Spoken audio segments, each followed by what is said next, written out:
So Okay. Celine was casting message to Bright, but the holy symbol was on the ship, and I don't know if she actually can cast it. No, we don't. We don't hear you, Norallie. Check your mic settings, like in Discord. Just deselect and reselect your mic, real quick, just to make sure. Or maybe you're on push to talk on something. I'll let the Celine sending go through. Oh, I can hear in a woo. Yep. There we go. All right. So where we had left off was you two were dumped off close-ish to the beach, enough to be safely deposited in water anyway. And we paddled our way to the beach. Well, Mordecai just a dimension door. Dimension door before you got too wet. The Repentless ended up taking off after the things in your neck ended up bursting forth and crawling into the biomass of flesh and steel that it now comprises this ship. And I can hear you. It's a little light. Okay. And so communication has been made. What I'm going to do, because there's communication, I'm going to move forward to you all being collected. And if you want to have you remember that time when we over the course of the recovery process.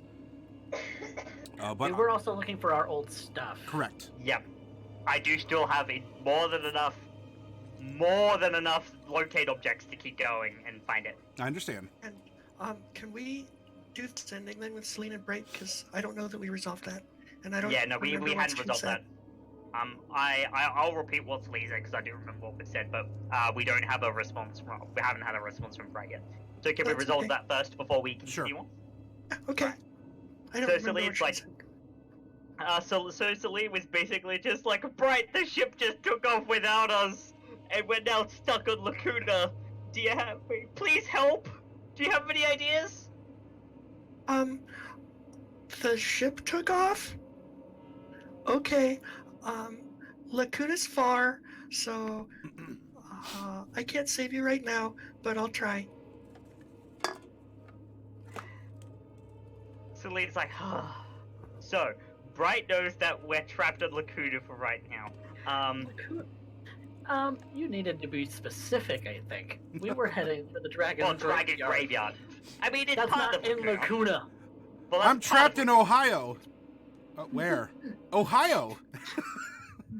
Right, but... Well, it's alright. I'm gonna cast it. Okay. And I'll say, we're technically in Lacuna, but probably the Dragon Graveyard. Just making that clear. Also, sorry. Yeah, so, funny you would say the Dragon Graveyard. That's really interesting. Kind of apropos. Thanks for the heads up, and I'm glad you're alive. We're glad we're alive, too! You won't be able to hear that, but that's fine. We're just gonna go on a little trek and search for our stuff. Now for Bright and Norallie, as these two are going inland to the Dragon Graveyard, this is taking place after you've had the discovery session of last week, and Mr. Halver / Delos of the Blue Flame has come back from the trip that he has taken, and Norallie, you own. Oh, I mean, you don't. Well, maybe you don't own, but you have some of Mordecai's disguises, as you've been kind of flaunting them. And Bright, you know that. You know that Mr. Halver has a big old scrying dish. Now, whether or not Mr. Halver knows that you know, I don't know. I mean, I know, but you know that I know that we may not know about things. But that could be a combination where you could try, now that you can actually communicate, it may be possible to scry on Mordecai or Celine, because whatever protections were sealing them off have apparently lifted. Yeah. It won't be possible for me to do that until 9th level. You can ask Mr. Halver. possible. I don't know. So first I want to talk to Norallie. So what's happening? How much? Okay, so first question: has it been 30 days yet? Let's see. You picked that up in. Oh no, you got that back in Lakeside. So Yeah, I started casting it technically the night before we started coming into Mask of Horns. So if we've been here for 30 days,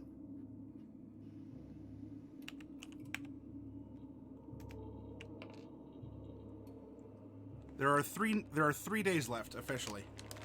okay, that's good to know. And then the next question is, so Mr. Halver has come back, and Noralie's still here, and has he done anything, or has he interacted with us since he came back, or is he just back? I mean, he's greeted you all. He'll eat with you. He's not gone out of his way to say or do anything especially. He kind of dotes on Norallie like he normally does. You know, asks her questions. What have you learned? You know, what's going on? But he hasn't really been proactive about things that you haven't brought up. Okay, and last question, since this is happening over a period of time, I assume we can take the equivalent of a long rest? Okay, at new portents. Okay, so Norallie, I assume that it's breakfast or shortly thereafter. To you about something, I just got some weird news. What kind of weird news? So, turns out that Mordecai and Celine are alive, or at least as alive as... Yeah, well, by their standards, they are, yeah. Yeah, that makes sense. So, yeah, Mordecai sent me a sending, and Celine sent me a sending too, which is weird because I didn't know she knew how to do that. But Mordecai sent me a sending, and they said that they're alive, which is good, Why did it take and them so they're long? trapped. See, the funny thing about sending is it's not really two-way. I mean, it's kind of two-way, but you can't really have a conversation like that. So, as far as why they haven't, I don't know. But they sent me one now, and they said they're trapped in Lacuna in the Dragon Graveyard, which is, I don't know why they're there. I mean, maybe that's where Symphonix might have taken them. I mean, it's Dragon and he's Dragon, so Symphonix could have taken them there. And then maybe they got trapped or imprisoned or something and couldn't cast spells. I don't know, they haven't told us. But that's where they are, so we'll have to save them. No. Unless Bright mentioned it before, which I think she did. I mean, I've pretty much been telling everyone that. Bright says a lot of things lately. Wink. No, I just goes with it because she's probably already said, like, are you sure? Before. Like, oh so, yeah, Symphonix is a dragon. So, I specifically haven't told her that Mr. Halver's a dragon, but I have told her that Symphonix is a dragon. Yeah. And it's not like I'm keeping it a secret, it doesn't seem like it's the right time.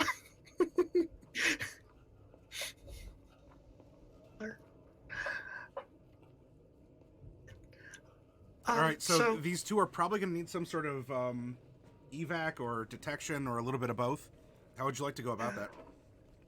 So I've been working on the scrying spell, and it's a really good spell, but it's going to take me a while before I can cast it. And I know Mr. Halver has the right kind of bowl of it. Maybe he uses it for something else. I don't know. I mean, only a thing you can use for scrying. You could also use it to serve at dinner, although the dragon scale bowl, that's super weird. Guests and stuff, but we don't really have guests, so I don't know. Yeah, I mean, I'm a guest, but I haven't eaten out of it, so I don't know if that's true. But anyway, he knows how to do the scrying, but I'm not sure we want to ask him to do it. I can ask him. Yeah, no, it's not about like him not wanting to do it. I'm not sure if we can trust him. Why can't we trust him? It's Mr. Halvard, after all. He's a nice guy. Yeah, I know he is. I just don't understand what he wants. I know he wants something. He's got a lot of things going on, and I just don't know how much we can trust him, that's all. I think you're worrying a little too much, Bright. Maybe. I don't know. We have to be very careful about who we trust, that's all. So, Yeah, but I'm pretty sure you can trust Mr. Halvard. If you can't trust him, you can't trust anyone.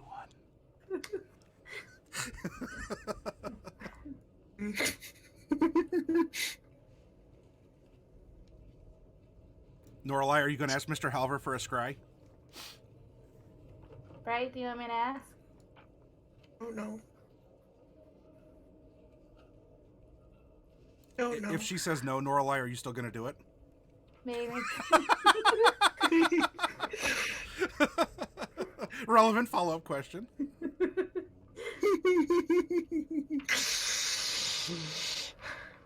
I guess.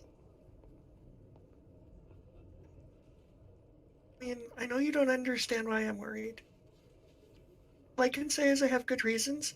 So, do you remember? You don't remember. Well, the Phonics took Mordecai and Celine away. And I'm just worried that he might be more like Symphonics than he is like us.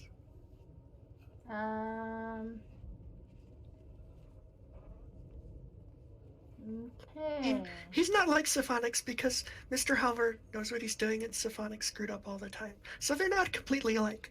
But I just feel like Yeah, so fine. not be the same as ours. Told you guys to do things and then people died. Mr. Halvard doesn't do that. No, He doesn't Mr. even Halvard tell wouldn't do people that. to do things. He just, he helps with studying and all that. Yeah. And he makes good fish. So, anyway, I guess you can ask him, but I don't know if he can do it, actually. Well, maybe he can, because we have to be, maybe it's, so the thing with scrying, typically you have to know the person that you're scrying on, and he doesn't know them. At least not as far as we know, maybe he does. They'll do it anyway.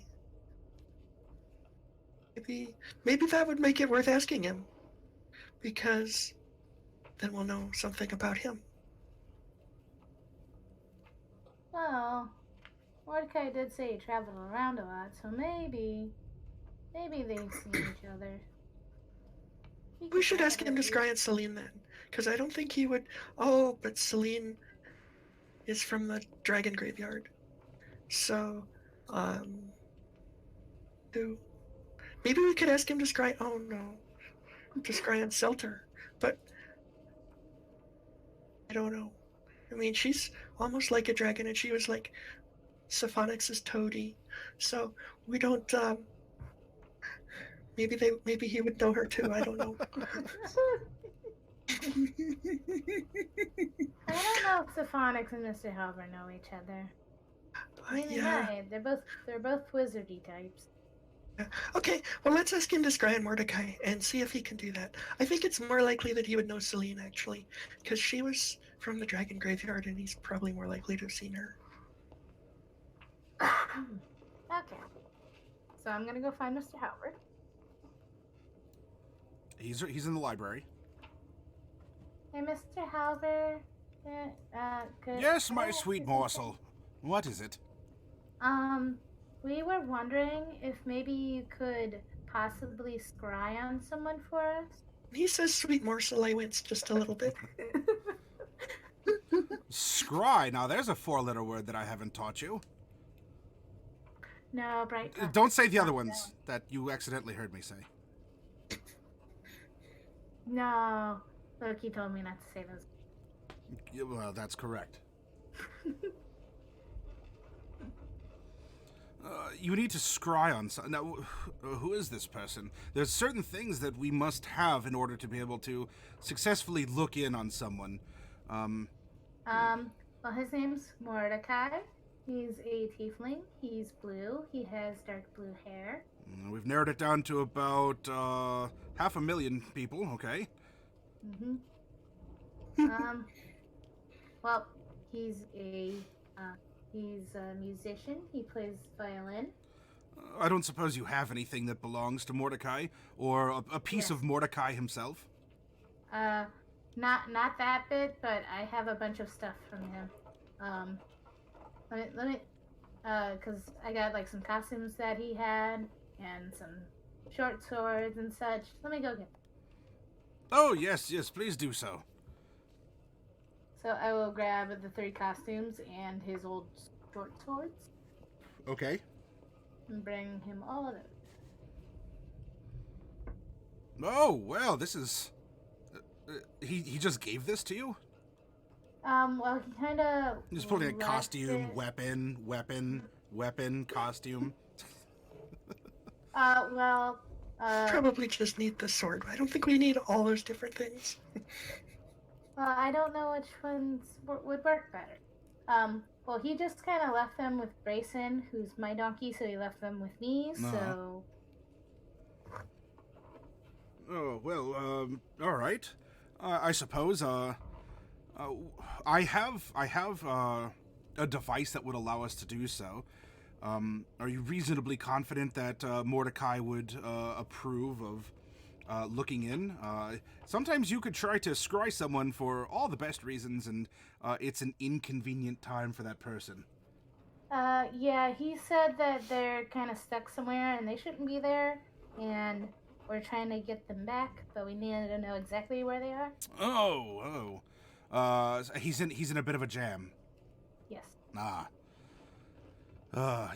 People can also be in pickles too. Oh, I don't know why I'm talking about so much food. Are you hungry? I can go get something. Thank you. You know me.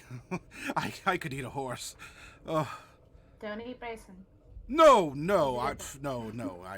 I'm fully capable of getting my own food. Now, please be a deer and go fetch some meat. I'll be back in a jiff. No, don't be back in the jiff. Stay out of the jiff.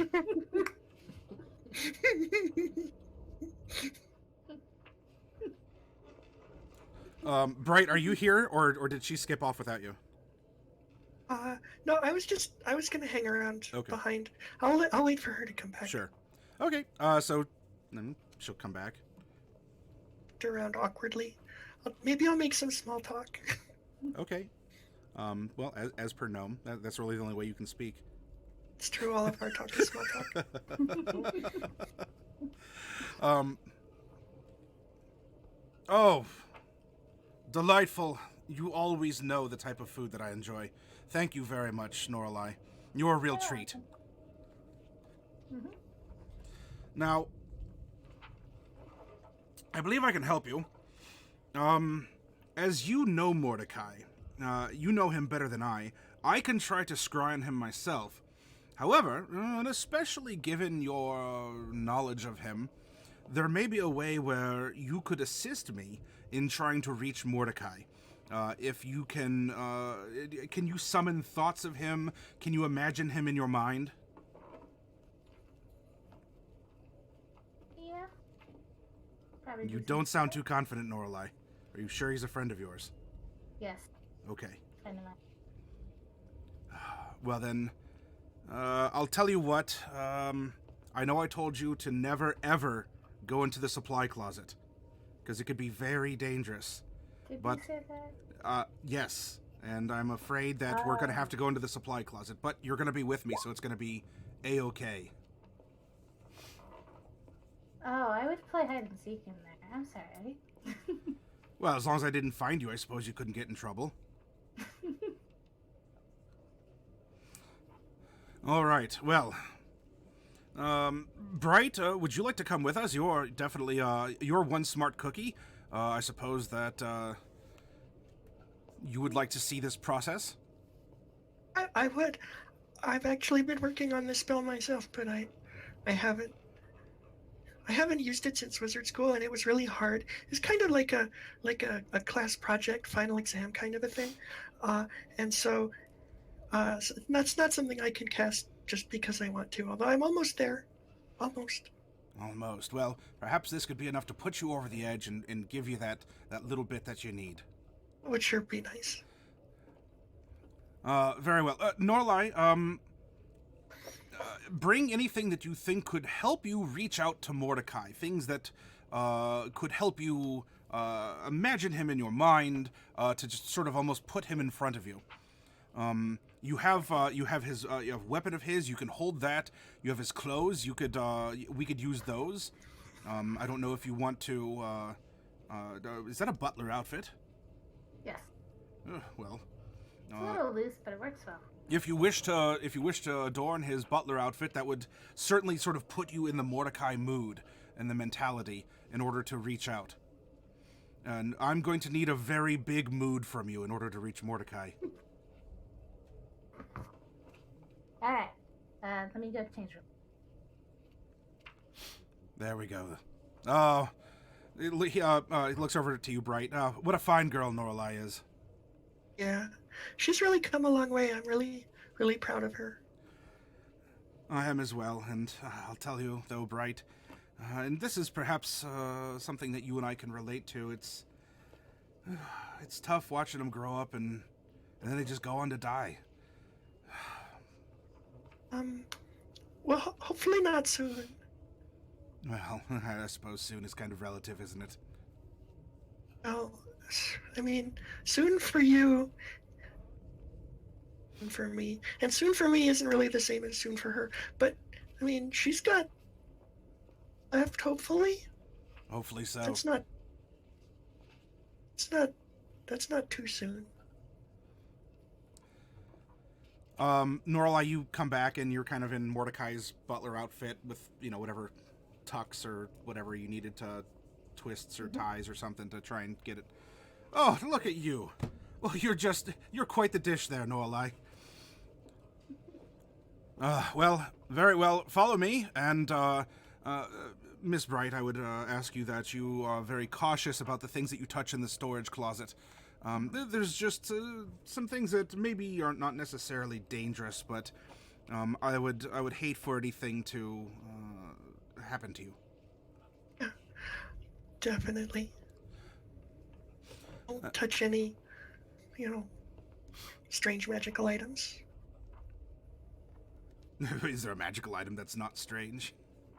I mean, some are, but yeah, that's a good point. Gives you a glimmering wink, and you exit through the doors to the storeroom, and of course, I mean, you've been here before. And he goes over. Oh, here's the dish right here. Yes. Oh, very good. Pulls it off. This is the finest silver you'll find in the land. Walk over to the illusion projector that we were poking around with the other day, and so I definitely shouldn't touch something like this, isn't that right? Oh, correct. What would it do? Yes.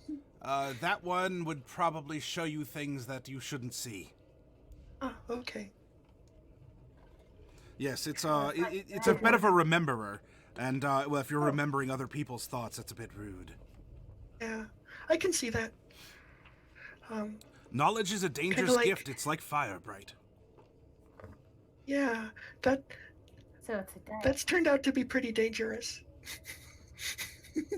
Whenever I cast a fire, it's usually dangerous for somebody, not always for me. It's it's fire. At least you can control. You can put it out. But once knowledge gets out there, there's not much you can do. I mean, even this bag of amnesia dust can only do so much. and he pulls out a blackjack. It's like a sap leather bag filled with sand. Oh. Just one good, and the amnesia takes place. I definitely want to stand away from that. Far away from that. I definitely don't want to get hit by that. All right, now Norallie, I'm going to need you to climb on the table. Don't worry, it's sturdy. And please stand in the dish. Okay. Ah, very good. Oh, beautiful presentation. Bright, don't you agree?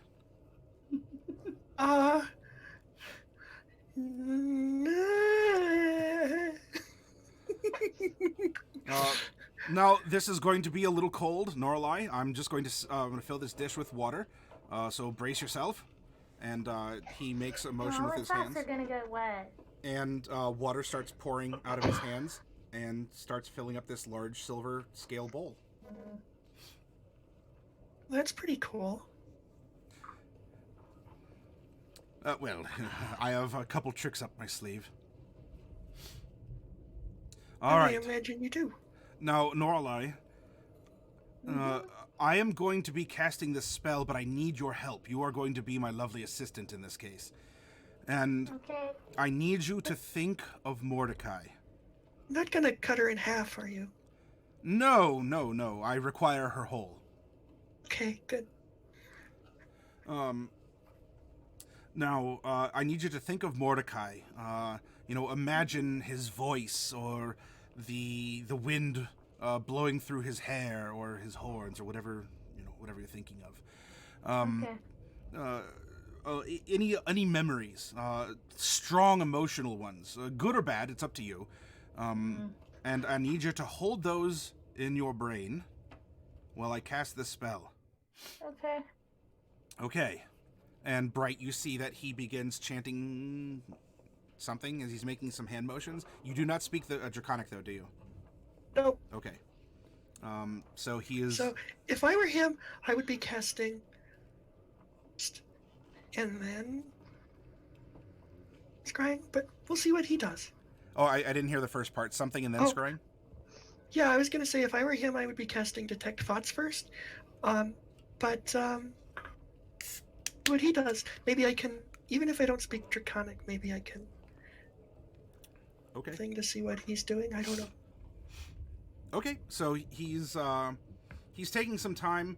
Every once in a while, Norallie, he's asking if how are you doing? And you actually, as you're thinking of him, you swear you hear like some waves lapping on a shore somewhere as you're standing in this old dusty storage room.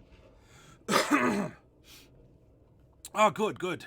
Yes, it's beginning to take effect. Continue to hold Mordecai in your eye, and we're almost there. Okay. Bright, do you have any questions? I know I've been speaking in Draconic. Oh, I'm just really interested in the process, but it all makes sense so far.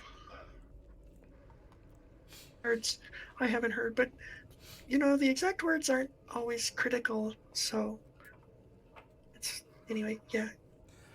All right, the final step. Now, Norallie, I'm going to have to pour water on you in order to complete this process. Are you going to be fine with this? It might be a little cold. Yeah, cold's fine. Okay, brace yourself.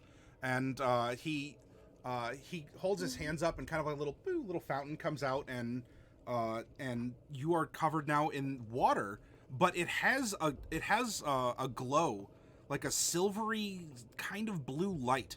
Even though there's not a silver blue light anywhere here, the water itself seems to be reacting.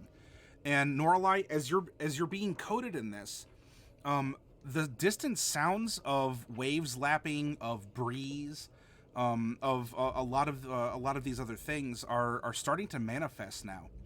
All right, Norallie, you are going to probably appear next to Mordecai, so good luck. What? You're going to find him. And okay. his voice begins to fade. This isn't how it's supposed to work. This isn't a scrying. This is a teleport. And Norallie, you're standing there. Bright, you see that Norallie's body becomes somewhat translucent, and she's still standing there. And now we zoom Maybe over more like an astral projection style scry. to Celine and Mordecai, and you two you're walking along the beach looking for some sort of an identifiable landmark or the like. And Norallie, you appear and you're like ankle deep in water on the shore, similar to how you're being ankle deep in this silver dish on the table in this dusty old room. However, you do appear, and you see Celine and Mordecai walking along the shore. Can I move? Sure. Question. Okay. I'm going to. Norallie gets to see that Celine's missing half of her face and all the flesh on one arm. So I'm gonna call over to Mordecai and Celine and be like, "Guys, I found you!" And I'm gonna wave and I'm gonna run over to him. So Mordecai and Celine, you see the ghost of Norallie as this kind of translucent figure appears out of the waves and is waving to you, just sort of floating along in your direction. Also, Mordecai, she's in your butler outfit. Whoa! Norallie? Norallie? Hi! I found you guys. Oh, What? probably magic. Not questioning it. No, It's yeah. good to see you. Yes. Yeah. Celine, what's wrong with your face? I may or may not have It's a almost complicated died. story. Yeah. Oh.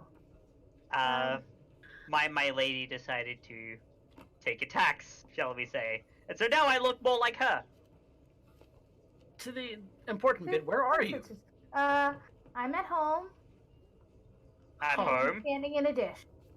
At home where? Where is home? It's in Mask of Horns. Okay, they're in Mask of Horns. Okay. Cool. Whew. Um, Look, we need to find our stuff. All of our trade goods and everything just flew away on the repentless, which got taken over. It's gone now. It's a whole long thing. We have lots of stuff to talk about. So, okay. You wouldn't happen to know how to get here, would you? No. Or to get us to you. Oh, yeah, that would be perfect. I don't I've been really working know on it. Mr. Halvard. I just asked Mr. Halvard if he could scry for us. Well, maybe you and- could ask Mr. Halver if Okay. he could come and get us. Yeah, I could ask him that. Because we're currently looking for our stuff, because we think it might still be here in the Dragon Graveyard. We're hoping. Okay. Well. But no, just so you know, the reason why we couldn't contact you for so long is that we had eyeballs implanted into the sides of our skulls, and Not important. It was we got magic. we got captured by Shadowhar, and That's gross. Not the Shadowhard, the eyeball thing. Okay. we think it was We Jade. can Go into detail later. Just Please help us find our stuff and then get off this island. yes, we're Okay. trying to get to you. Alright. Well, I don't know where your things are, but. Is Bright with you? Yeah, she's standing over. Oh, you guys can't see her. Oh. She's standing in the room. Oh, But, Okay. She's Cool. here. Okay. Cool. Cool. So just if you could if you could just like try and get us away home, and like we'll look for our stuff, and we'll send you a sending signal when we're ready to be picked up. Okay? Yeah, we could try that. Okay. Okay. Oh, I'm so grateful to be seeing you right now. Yeah. You really are a sight for sore eyes, Norallie. Really are a sight for sore eyes. All right. Yeah, it's been a while. It's been like a month. Yeah. It's been it's been We thought you guys died, so we Nope. went. I Plenty. found my brother. Perugia, we can't just forget the stuff, because this stuff includes several divine artifacts that we need to keep out of the hands of literally everyone now. Yeah. Oh, that might You gotta mean go? it's time to go. Yeah, but I know where you guys are now, and I can maybe We'll we could get see. a boat, but if we get a We'll boat, we see have you to pay soon. for transport for the donkey. So I don't know. We'll see. We'll see you soon, hopefully. Yes. Yes. Okay.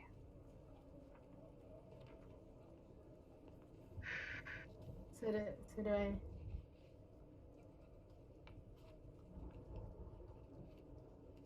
And just disappears. Celine, it's like, oh, thank God!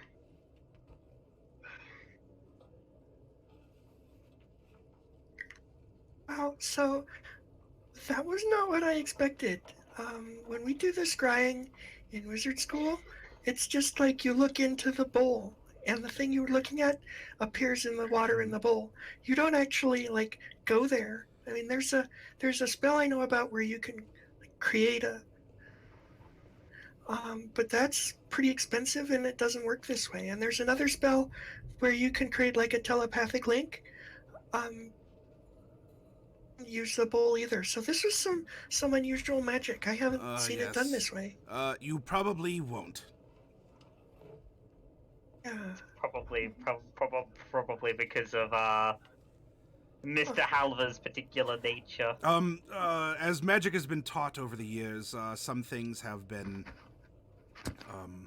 modified, perhaps by instructors, that could, lend itself to making sure that certain. I'm jibber jabbering. I'm sorry. I believe it's okay. Anything you say is interesting. Oh well. I'm glad that you think so. Can I get out of the dish now? My socks are wet. Yes. Yeah. Please. Bright, you know prestidigitation, yes? Of course. All right. Very Here, well. I'll dry off your. You should have taken off your shoes before you did this. Here, let me dry them for you. Yeah, but they're part of the costume. Norallie has always been a dedicated child. She's True. everything she does is very well done. She always puts a lot of herself into everything she does. Yes, indeed. It's very rare to find someone like that. So, what did they say? Okay.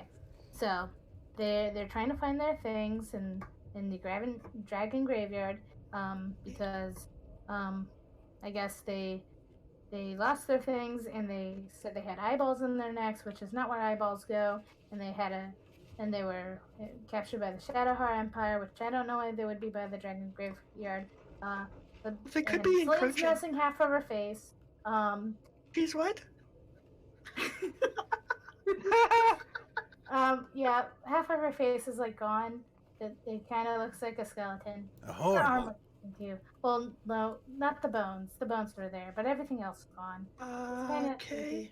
Well, that's an unexpected development. So they're trying to find their things, and then we need a. Why is she missing half of her face? She said something about her goddess or something, which is really weird. God shouldn't be taking people's faces. That's weird. Yeah.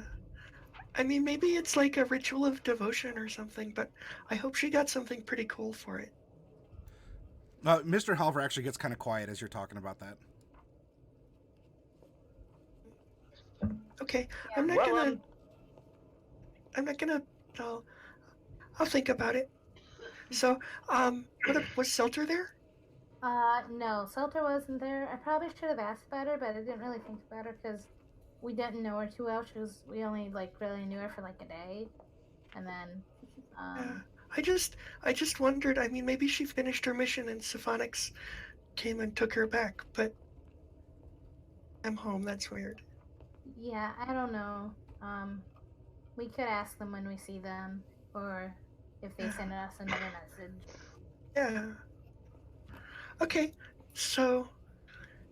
All right. So, Halvard Ellis, you haven't. I thought you might be more interested in what's going on. The Shadowheart and all that. Yes, I've been trying to keep tabs as best as I can about their movements and everything that's happening. No, and I think I've been doing Oh, a decent enough they job. also said they had a ship that went off without them. But if they had the ship, I don't know why they didn't just, take it all the way here. I guess they traveled Sometimes, out with them, so maybe they'd missed their ship. yeah, sometimes like the captain of the ship just, they only sail from here to there, and that's as far as they go. Maybe he was going back Yes. to Shadowhar Oh, Maybe they're if only blown they off course. knew. Tasmania or something. If only they knew. Well, This is if they They'll need have to help, try to transport a donkey. if they need help, I can. I suppose that I can go and get them. If you want to come with me, you can. Oh yeah, that'd be nice. mean, Very if you- well. If you'd be willing to do that, that would be really nice. So if they still need to get their things, I don't know. Maybe they. Just gonna be searching with locate object literally Be- everywhere and hope that everything Yeah. is still together. But maybe we should wait for them to find their things, and maybe they'll send us another message when they found them. I don't know, Mr. Halverdellis, if you want to just spend a lot of time looking around for their things, because I get the sense. I mean, do you get the sense that they have to actually just go get them, or do they know where they are, not know where they are? They didn't seem to know where it was, which, you should Yeah. always know where you put your things, Yeah. or at least have somewhere where you usually put it. That way you can look there first. Yeah. Oh, if only they knew.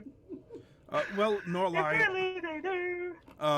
what you can do is I can give you a scroll that could let you give them a set of directions, and we can meet them there. A scroll. Do that. Yes. The Is it- magical scroll. Yes. Find I mean, the path. It could have been a non-magical scroll, like a map. Would it be more useful for us to just learn the spell, like record the spell in a book, so we can use it again? I suppose. Do you want to know the sending spell? I want to know the sending spell. I've been looking for the sending spell for like 2 months. Oh. Well, I suppose I could teach it to you. You could practice on your friends. That's one of the best ways to learn how Yes. to use magic. Practice lots of things on my friends. Don't There's tell me. usually more forgiving. Once I accidentally polymorphed Mordecai into a sheep. I'll be right back. Yeah, I mean, sending would be. I mean, I've been wanting that spell for so long. I mean, I would have used it to try to contact them, but I didn't talk to a wizard in a shop, and he didn't have it. And Oh, well, guess it it's wouldn't quite have worked popular anyway. these days. People want to stay in touch with everything that's happening. well, if you would let me copy that scroll, what would you want for it? What would I want from a little gnome named Bright? I can't think of anything offhand.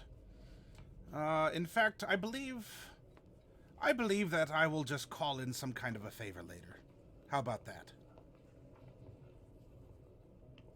Sure, there's nothing you want right now. Yes. I'm positively unsure. Oh. Sometimes your language is kind of funny. I know it's probably because your native language isn't the same as mine. Perhaps, yes. So, But you can copy it now, and I will just call in a favor later.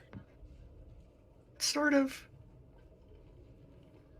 Oh, probably I mean- just have you act as a set of eyes and ears somewhere to be in another place that I can't at that moment. Things like that. It seems that you're pretty good at that, and I'd want to play to your strengths. Okay. That seems fair. Careful. You don't think I'd have you just murder someone in cold blood for me, did you? I mean, that's the sort of thing that I worry about, yeah. Oh, But it's- who do you hang around? I hang around people who do that sort of thing. You should probably stop. I don't have a choice. That's I mean, that's what I've been doing on the side while I've been staying here, and I've seen a lot of people who get into trouble doing really unfortunate things. Yes. Kind of like Norallie's brother, and I just I can never be too careful these days. So yeah, things like spying on people and finding out information, I would be happy to do that sort of thing for you. Ah, very good. So so I can make that deal. So I will take the scroll, and maybe I'll go. Does it include ink to copy it with? Oh, you've come so far to pinch gold pieces, Bright. Don't worry. I'll allow you to I copy it. I don't have. Well, I guess I have enough ink, but it would be my special ink, and I don't want to use it. If that ink means something to you, that's fine. I have plenty here. Okay, I You appreciate could that. always do a store run. Okay, so let's do that then. You turn to leave and to go get the scroll, and he stops and he looks over at he looks over at an empty mannequin that's in the storeroom. I could have sworn I had something here. Huh. Is that where you put the special coat that we used, Who are you asking? Mr. Halver? Oh, no, that was by the front door. No, there's... I could have sworn there was a cloak of some kind on this mannequin. I don't have a cloak. Huh. Probably wouldn't fit me anyway. Norallie, do you I'm remember... gonna cast invisibility and just slowly leave the room. Roll a d20, please.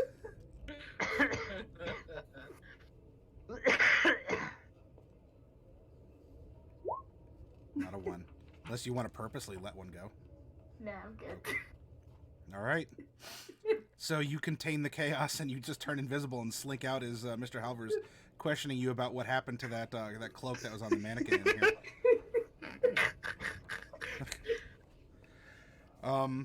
Okay. So, Bright, you are going to get to learn the spell of sending for free. You can put that in your book. And you can send a set of instructions over to Mordecai or Celine. Well, technically, I can't do it until tomorrow. No, that's fine. I'm kind of fast forwarding through. Okay. Fast forwarding through the minutia to get to the Yeah. No, that's juicy fine. bits. Let me see. What spell do I want to swap out for it? I guess it'll just be that one. Okay. So Mordecai and Celine, you were given a set of instructions to go and wait at this location, and you can be retrieved. Do we find our stuff? Yeah. I've been locating object to The scan. the instructions that are given are actually going to take you back to the place where Siphonix conducted the ritual. Ooh. Yes. Okay. So we just head We there. were actually going to go back and search there anyway, going to look for that place and search there anyway. Because, well, that's kind of important. Okay. So based on where you were and what was relayed to you, back through the mouth of Bright, you're able to find your way. Let me see if I can.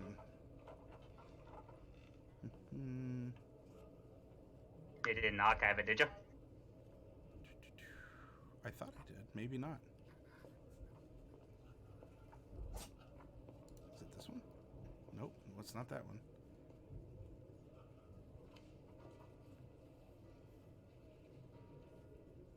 Huh. Maybe not. All right. Well, anyway, it's a field. Yeah. No, that's not. We'd recognize the field. This is the place where it all went wrong. We'll just dead. put you. I don't know. I'll bring up a generic green looking. So yeah, you navigate your way there, and everything you have is untouched. It is right where you had left it. Looks like no one's been this way, or if anyone has, no one has found your stuff. I mean, it's just kind of sitting there, but it's there. Selena is going to immediately gather it up and change back into her medium armor and just immediately start stocking up. She doesn't even care that Mordecai's there to look. First She's thing just first, Mordecai is immediately- looking at his violin and is like, I am so happy to see you right now. Yeah, some of your stuff might need a little bit of mending. I mean, there's probably some bugs and it got wet, but it doesn't look like anyone's actually touched it, like manipulated it, stolen it, broken it. Yep. That's fine, we can Norallie and Bright, keep it. do you want to go with Mr. Halver to this Yes. pickup spot? Of course. Okay. See how he takes I us. am uninvisible. Well, this is going to be sometime after. I mean, you could resolve Yeah. it or just leave it. He hasn't really actively pursued it. Beyond that initial asking about it. So he's going to take you to a part of the city. Actually, we can bring up this map again. I actually kind of like this this big city area. So you all navigate your way through, and he tells you that he has a couple places throughout the city that he goes to meditate, to think, and that he keeps around just in case something bad happens. And so, you know, he describes stuff like safe houses and, you know, some stores of supplies, things like that. And he takes you into the back door of a restaurant, and he says, "It's fine. I know the owner. We're good. Just stick close to me." You would never want to sneak into a place where you haven't been invited. No, that would be just bad. And so you're smelling all sorts of food. Not necessarily the fare that you might favor, Bright, but they have a lot of veggies that are there. All right, now we're going to go to the basement. Follow me. Tip, tip, tip, tip. You go down into one of their cellars, and you go into a root cellar, which does in fact have a bunch of, you know, potatoes and onions and garlic and things that are being you know, preserved and in the cool, kind of dampish but controlled environment. Yes, it is. He gets a broom, sweeps, and you see that in the dirt floor of this root cellar, there's an arcane pattern inscribed into the ground. This is going to take us there. I like the one. This is a teleportation circle. We had one of these in the wizard school. Yes. You'll find that these are a lot more prevalent than perhaps you think. Well, publicly there are some, but certain people's organizations keep them around so that they can travel a little more easily. And this is one of ours. No, one of mine, but Was that like a slip of the tongue, or was that a DM slip of the tongue? that was not a DM slip of the tongue. Mr. Halver slip of the That was a tongue. Mr. Okay. Halver slip of the tongue. Okay. All right, I don't demand anything of you other than just stand still and stay in the circle. Okay. Can you do that No, for me? these are. Yeah, we can do it. All right. We didn't do it last time, and then it took a month for us to get. But we're not doing any funny rituals. We're just traveling. Yes. We should just travel. There's very little that can interfere with the teleportation. And if something does, then gods help us. I don't know. Gods apparently steal half of your face. That's a very plural form of gods. All right, now this may tickle a little bit. What or where, I don't know, but it's just because you're being broken down into finite elements of yourselves and being transported to another place only to be put back together like so many wooden blocks. Are you prepared? Yeah. Should be okay. Hope you've adjusted the Heisenberg compensators. Well, naturally, doesn't everyone these days? Important to get that part of the spell right. Yes, Otherwise- we owe a lot of research to Heisenberg for that. Otherwise, we'll become Schrodinger's Bright, Norallie, and Mr. Halver. Oh, I mean, lots of bad things can happen. You can get split into, like, a good version of yourself and an evil version of yourself. Or, like, sometimes two people can get smushed together into one person. There's all kinds of things that can go wrong if you don't have it adjusted just so. Well, only one way to find out. Let's get decompiled. The voice in the far background. You have not accounted for the Riker formula.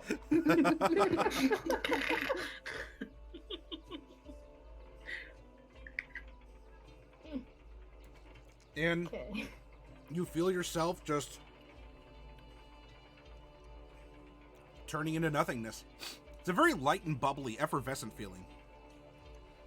The world just sort of fades out, and it slowly fades back in, and you find yourself in a circle of stones in a grassy field, mountains in the distance, lots of pine trees around, and there is Mordecai and Celine.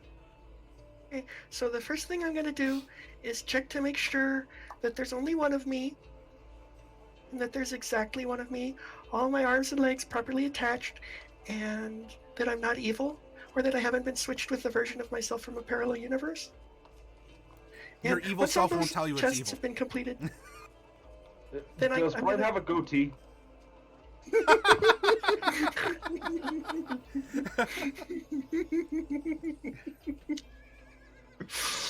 and then I run over and I run over to Mordecai, and then I see what he's looking, and then I stop and I say, "Well, this is a mad, creepy look for you." I take a step back, and then I look over to Celine, and I run over to give her, and then I see that she's got half of her face missing, and I say, "Well, this is a mad, creepy look for you," and then I take a step back, and then I just sit down on the ground. I'm gonna just go over and give Mordecai a big hug. I just hug Norallie, but I'm kind of keeping my eyes on Bright. This is not what it looks like. Uh-huh. Promise. I promise. Sure. Tell me something that evil Mordecai wouldn't know. That I made you a promise. Did. Get up and I'll go over and give him a hug. I think Norallie brought you a change of clothes. Maybe you should. There it is. Yeah. Lots happened. Yeah. Yeah. No, a lot has happened. Yeah, you guys said something about a face missing. Oh no, a ship missing. More importantly, we got kidnapped. Face. Go. Oh, okay. So Oh. Yeah. So what? That's What happened? the reason behind this get up. after the ritual, we got dumped in the deserts of Aslandia. More like during the ritual, actually. Yeah, Mm. without any of our stuff. So the ritual went completely wrong. Then. Yep. I Did- think so. Actually, now that I Where's- think about it. Silly.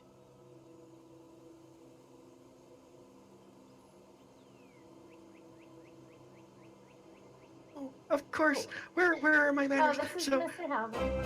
Mr. Halver Dallas. This is Mr. Halver, Noralie's tutor, and he's also Dallas of the Blue Flame, who I came here to see. It's so wonderful.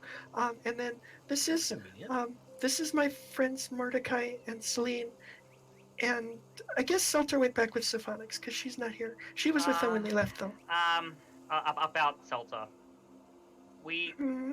after we managed to take the ship away from the Shadowha,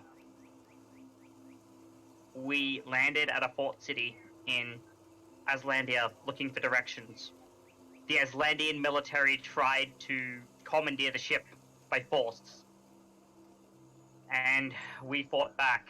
Mordecai and I managed to escape, but we haven't seen neither hide nor hair of Salsa since then. See, you're not supposed to mess with law enforcement. She didn't have any hair to start with. All we were trying Plenty to of do hide. was look for a map.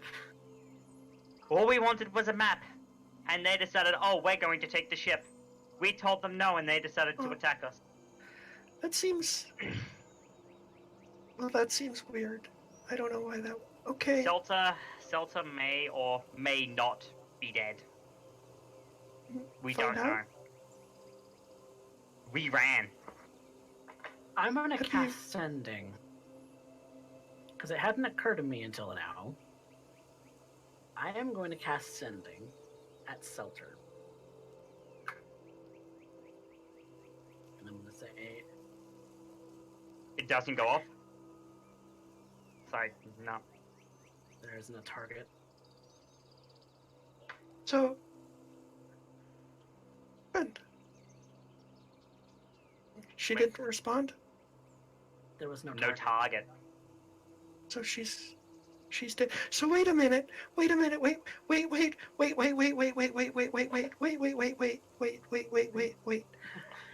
Is it different from when you tried to sending to Tibba? Yeah. When I sending to Tibba, it was. Matty, was it? I don't remember. Wasn't it met with resistance? You established kind of a connection. You thought you might have heard maybe, instead of delivering a message, it kind of opened up maybe ambient things that were going on around Tibba. Because you thought you heard some people singing songs. Because I remember I tried twice Uh-huh. and it didn't land.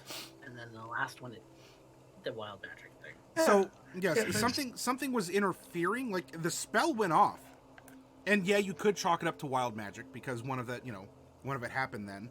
And, but it was, you were still able to reach Tibba. Like the spell manifested in some way. It didn't exactly go off as planned, but it did seem to still go off. Whereas this just doesn't. This doesn't. I mean, similar to, it was like you trying to cast Sending when you had the eye on your neck.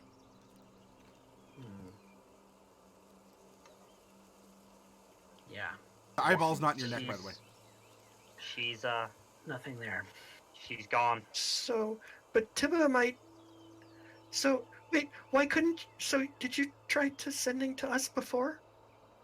I've tried Yes. multiple times. But But I didn't get anything. we had something blocking the communications. Mr. Halvardellis, do you know anything about this? Anything? Something aberrant. It was an eye with teeth. Some Selter said something about Jade. Yeah. Oh, I can't that's say so I know a weird. Jade. An eye with teeth. She That's was a little odd. a companion of ours. She She got consumed by a flesh tree. got eaten by a tree, which I know it's strange, but just go Oh. with it for the moment. But she had a thing where she could talk to an entity that had lots of eyes and tentacles and things, and it grabbed me with its tentacles one time, but I got away. But it gave her magic powers. Oh, that's The not same a place that- thing. Having perhaps a slight stutter is having a thing, or maybe you accidentally tripped. That was a thing. No, Yeah. I'm afraid your friend Well- has fallen into a bit of a bad crowd. I have to she- ask you all knew Siphonix, yes? Yeah, Yes. we met him. What did you know about Siphonix? He was completely worthless. He kept acting like he would try to help, but he never did. He only caused problems. Apparently caused 2 of their friends to die. I almost died, which is why I look like this right. Siphonix attacked you? No, You mentioned no, a no, no. ritual. Yes, it was supposed to be an unlocking like a potential unlocking ritual, but something interfered. Norallie and I didn't want to do it, and we stayed behind, and that's how we got separated. We should have listened to you. Potential unlocking. Yeah, Oh, we have this my. old saying in Gnomish. It's called "I told you so." But I really feel that. I- sometimes other races think that's not as polite, so I didn't say it.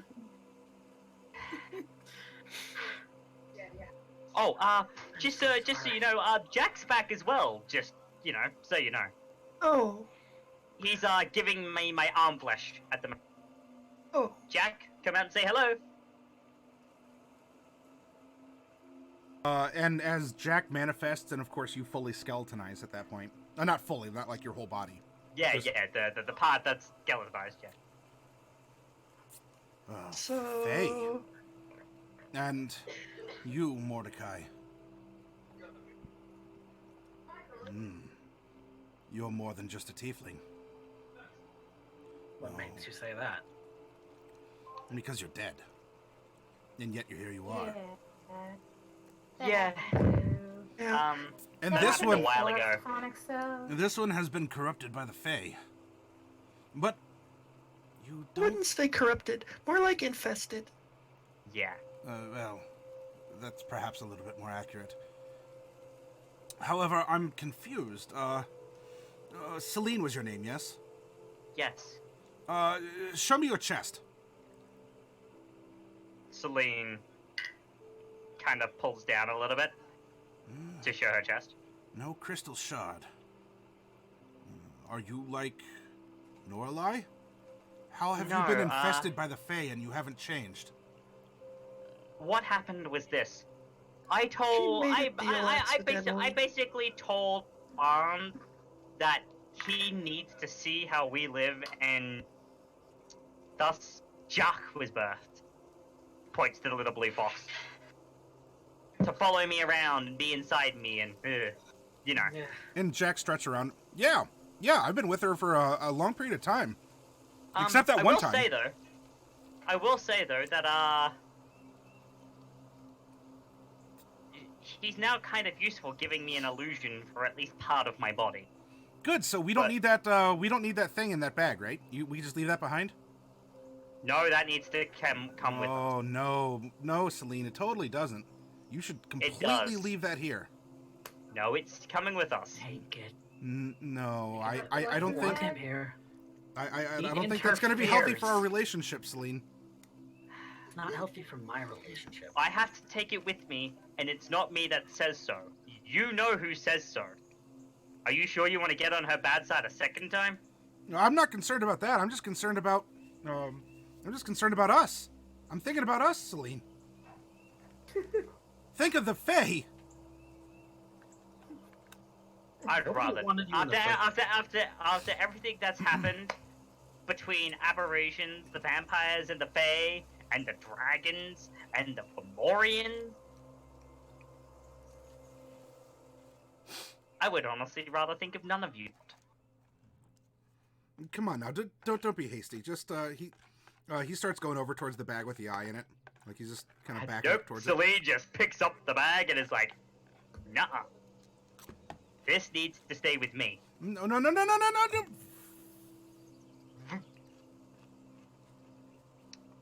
That's So interesting. the Fomorian eye repels him.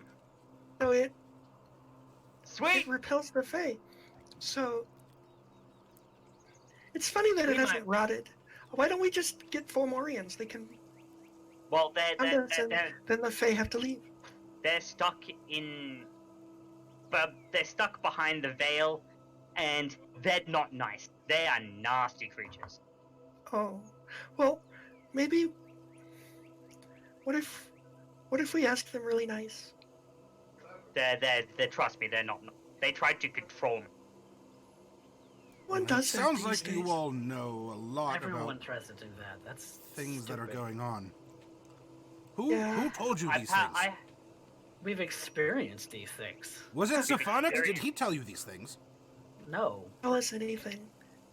it was everything that we figured out after our experiences in Browbeat with the Fae, in So- meeting Orlans. Sophonix? Come on out. Come on. You don't need to be shy. It's me. Yes, He disappeared. He vanished. How We did he- saw an image of him when we were attempting to defend ourselves from a swarm of elementals. No. Well, yeah, we did, but They at were the same elementals. time, during the ritual, a tendril came out and slapped each of us in the neck. Right? Because that happened to me. Yeah, that happened to me too. And then Sophonix was gone, things went to black, and then we were in the desert. This. Well, you want to know what reminds me of tentacles? Jade. A tendril? Where were you? Were you here? This is a safe place.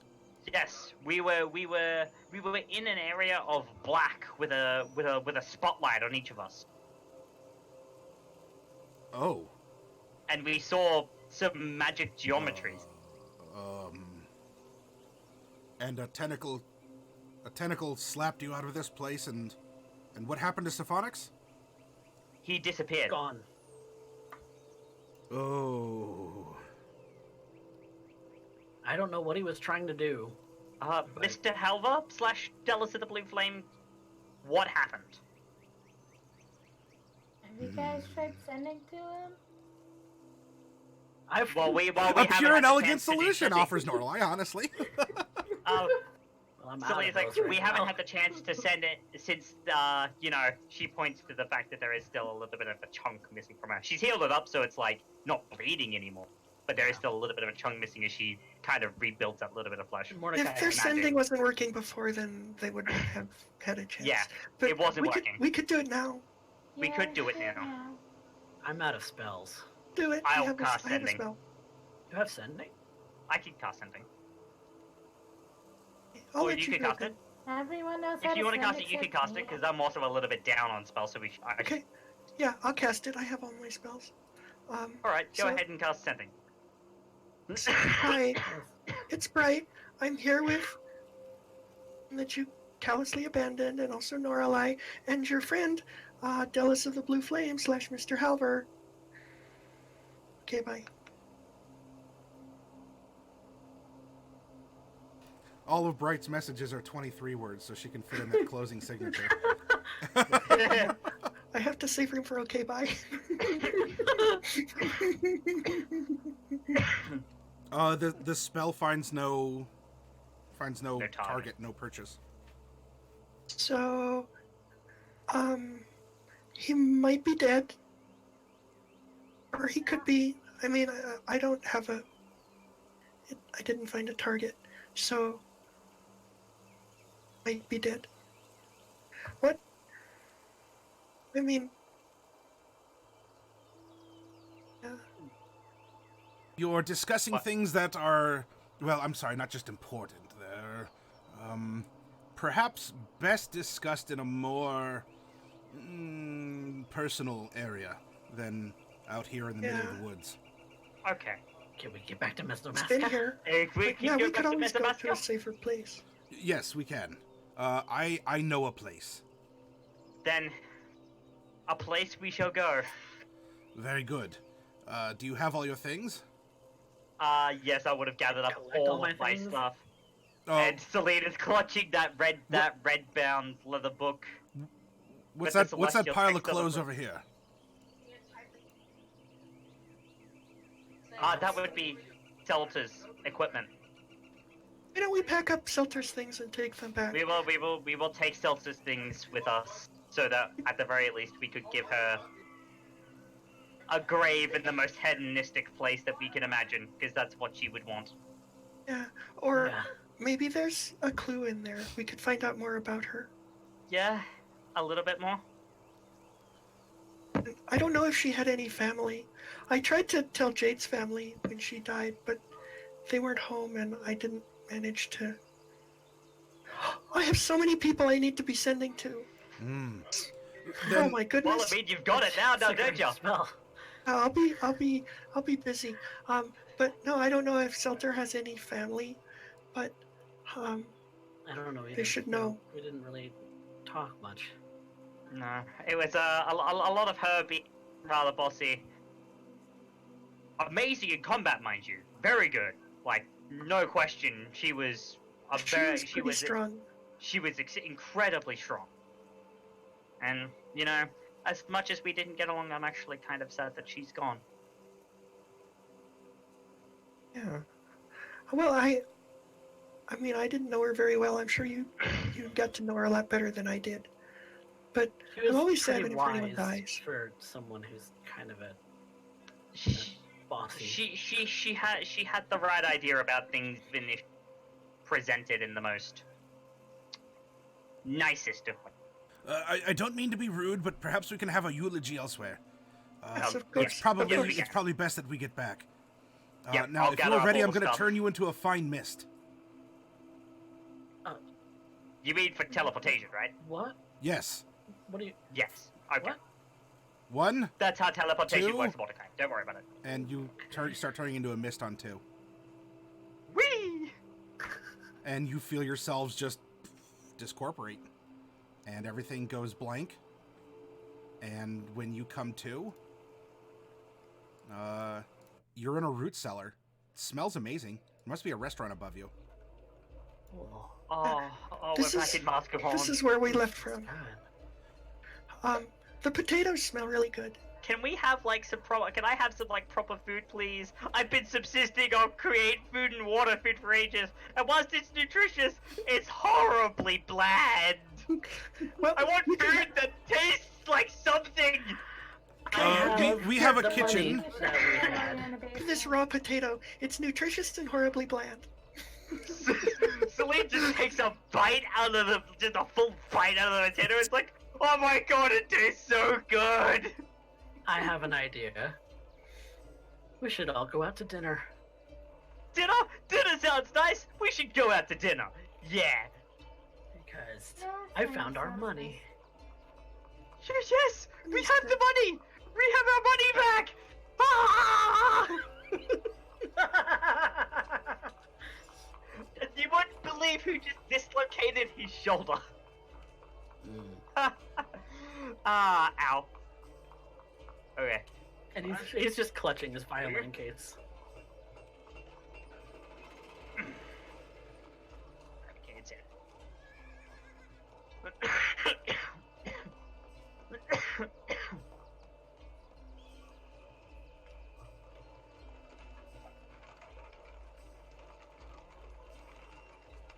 It's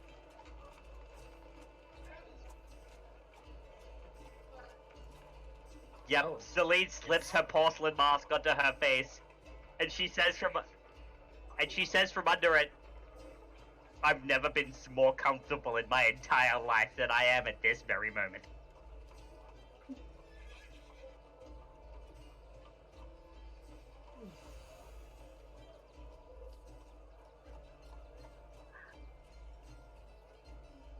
Mordecai quickly puts his jacket on. Because he does not want to look like he's wearing Shadowheart colors right now.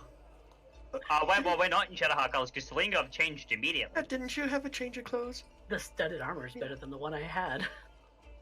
Oh, well, the studded armor is fine, because remember, we were gonna alter it to be, like, non-Shadow. So we Yeah, we can had do it. that more now. Yes. Well, Yes. maybe we can do that when we get home. Yeah. Mr. Yeah. Mr. Halverdellis, will you give them a place to stay as well?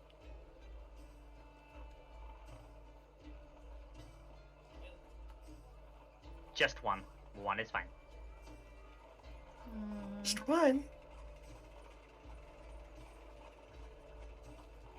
That's fine. Mm. Yeah, no, Just Matty, one. you're muted. Yeah.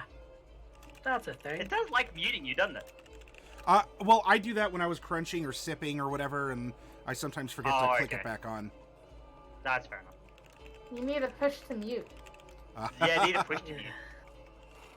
Yeah. That's what I do.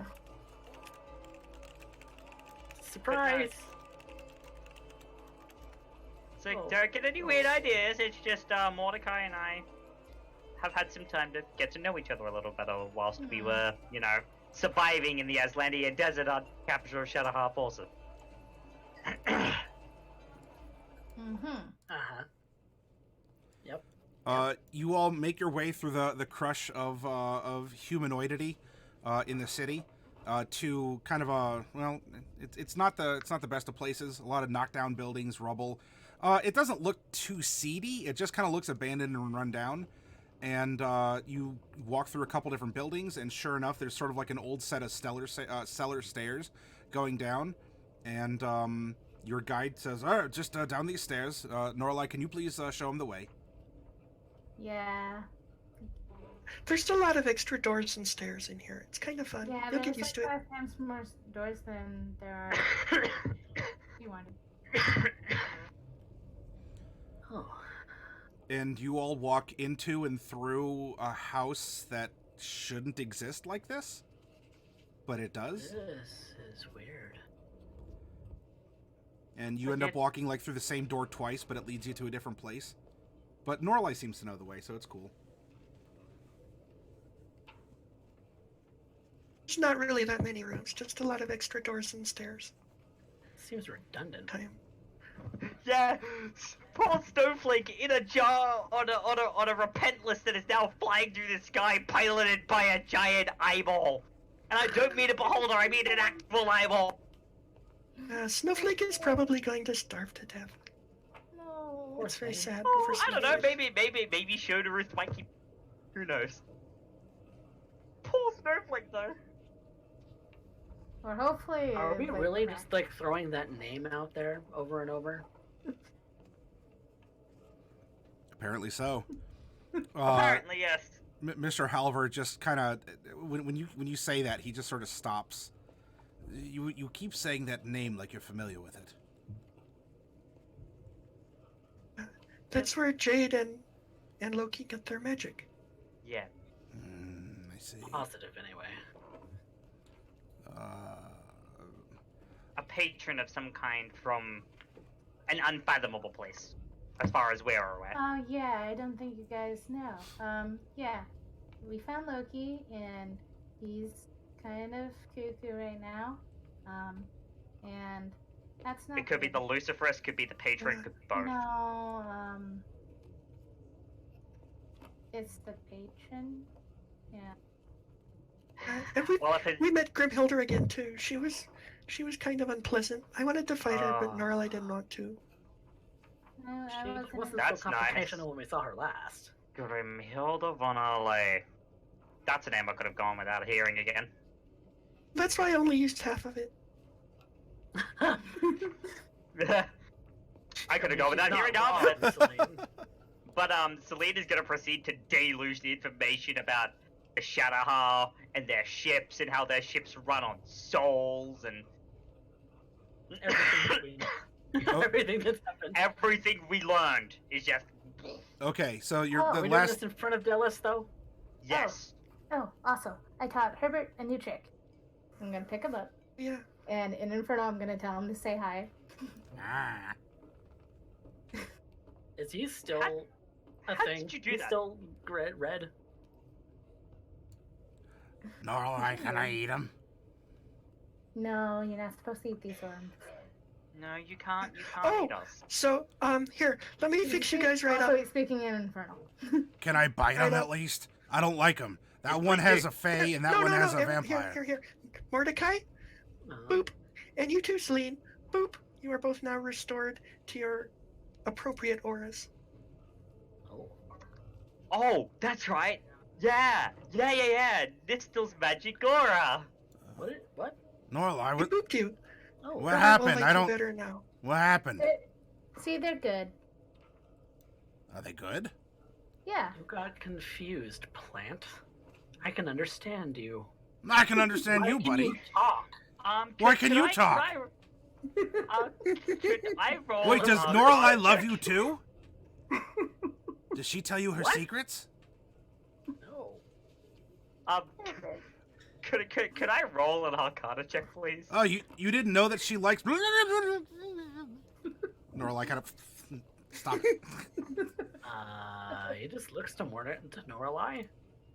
What's that about? He can talk now. How did you The make thing the he was talk? talking about? That's not important right now. You've been confiding in the plant, haven't you, Norallie? Maybe. Oh. And Celine like pets Norallie on the head with her flesh hand. Mm-hmm. Now, real quick, in an out of character, lethality, do you got to get going? It's 3 my turn. Yes, I do, because I'm actually DMing tonight. Okay. Then go ahead. Although, what I'm going to be doing here is I want to present a bit of a Q&A and an ordering of information for you all.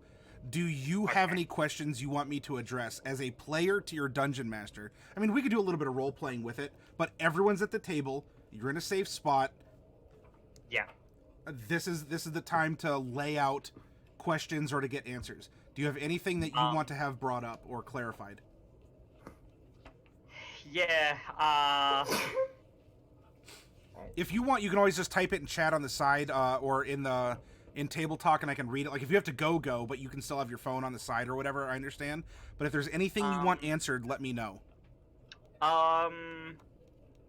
Honestly, I think the only questions that I can that Celine could field is we have all of these disparate things and they must all be connected somehow. And given the information that we have, what can we actually do to stop all of these warring forces from I won't say the euphemism I was going on stream, but from screwing us over royally. Okay, so you're looking for a common thread between the different elements that are in play. Isn't that the Looking, game? There's so many threads. Figuring that out. Okay. All right. What's the nexus of all this? Where's the crux? Is basically my question. Okay. And that's really all I could think of. Okay. If I do think of anything else, I'll send it through to you. Sure. I'll Figuring keep that out the game though. What's that? Not Well, necessarily. it's half the game. The other half is actually dealing with it and preparing to do it. Whatever it is. So I need to go so I can begin to prepare this Nuzzles. delicious delicious set of machinations. What is your theme this week? The theme tonight is midnight. Oh, all right then. Midnight. What level? It's good. It's level 15. And it's gonna You're be a couple hours late. Yep, quite a little bit darker than it'll be a touch bit darker than what you're used to on Gathering of Nerds, because it is midnight, and midnight is pitch black, and pitch black is darkness, and there are many things that go on in the shadows, and all of them good. Okay, well then I'll keep an eye out for your signal. Yep, it should be coming in about now, and wonderful game, guys. Derek, I am so sorry. I am really sorry. Don't worry about it. Enjoy your game. And I will see you guys next week. Okay. If not in an hour. Good games. All right. Take care. I mean, good games. I don't like to use my regular voice on video. That's fine. My mistake. That's fine. All right, so you all are at the table, and food can be brought, but Delos would like you all together. So he asks, what do you want? And I'll provide it. I mean, Mordecai, if you want some luscious, rare dish of tiefling heritage, you can. Or if you want a simple salad, you can have that too. All of you can have your favorite food, and he will be paying for it. Am I able to eat it? No, but you can ask for it.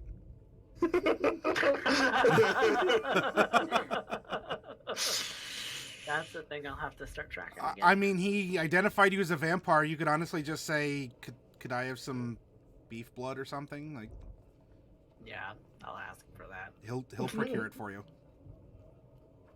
I've noticed that Mordecai and Celine have kind of glossed over what happened between Mordecai and Celine. I've definitely noticed too. Well, all right. So we have some intra character plot to explore. Although while I have you all here, what I figured we could do this a little bit in character. If you want to go out of character as well, that's fine too.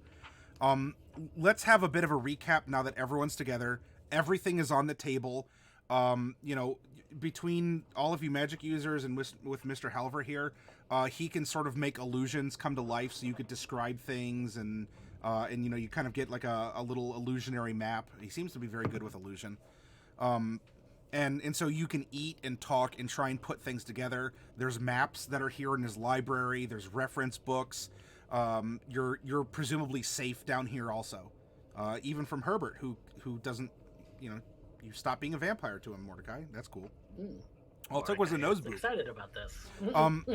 And now, Derek, you too, if you have questions or something, you feel free to ask them. But what I figured I'd start with is kind of the core history of what's been going on. And if you have questions along the way, then I mean, you can interject them or to go from there. I will do my best to try not to give you. Oh, what's that?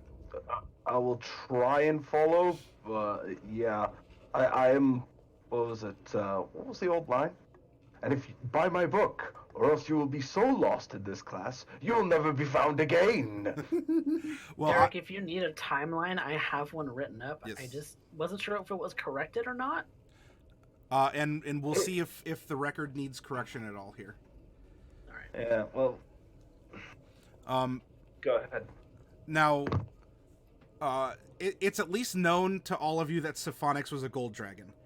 Bright, are you going to reveal that Mr. Halver is a silver dragon? Mr. Halver hasn't himself. I'm not going to spill the beans, especially not with Mr. Halver here in the room. Okay. It's something that I would tell the party once we've left the area, or if I think that like there's some reason that everybody needs to know. But Mr. Halver's keeping his identity a secret, and he has good reasons to do that.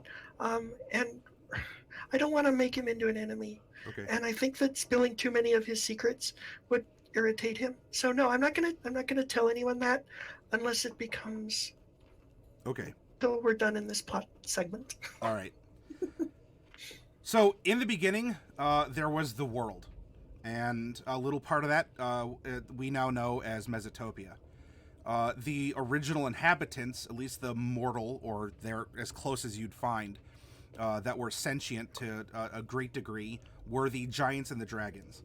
Now, from your interaction with Siphonix, the dragons also were aware of gods, plural. And so, presumably, the gods existed with the dragons or even before the dragons, because the dragons knew of gods. They had gods, and in fact, it seems that Ouijas, maybe known in a different capacity, was one of those gods that even the dragons knew about. And, I mean, while most of you don't know Mr. Halver is a dragon, he did seem to be taken aback that Celine was manifesting signs of Ouijas. So, we have gods, dragons, and giants that existed on the world. At some point in time, dragons and giants that coexisted, maybe they warred, it's not really known their true relationship, but they existed in the Mesotopia region, in this inland sea. It was very bountiful, lots of trees and fruit and game, including these naked monkeys that just ran around with not a lot of fur on them either, but they showed good potential. And so, over time, societies of giants and societies of dragons established themselves in the lands of Mesotopia. And, each of them would kind of find their own space. Frost giants might find their own frosty place because there's some cold places. And blue dragons would live by the sea, and et cetera and so forth. So they discovered these naked apes running around and scampering and frolicking as you would please. And they showed a lot of potential to be trained in how to do certain tricks. And they're also very delicious. And so now we have what we have come to be known as humans that are now being taught how to serve at least the dragons, presumably the giants. But through Mr. Halver, this is meta knowledge, but I mean, we'll see if it weaves in, through you, Bright, into the game. But the humans were taught to be servants and as well as snacks. And much like we humans do to dogs through selective breeding, humans were also, bred for intelligence and a little bit more sentience.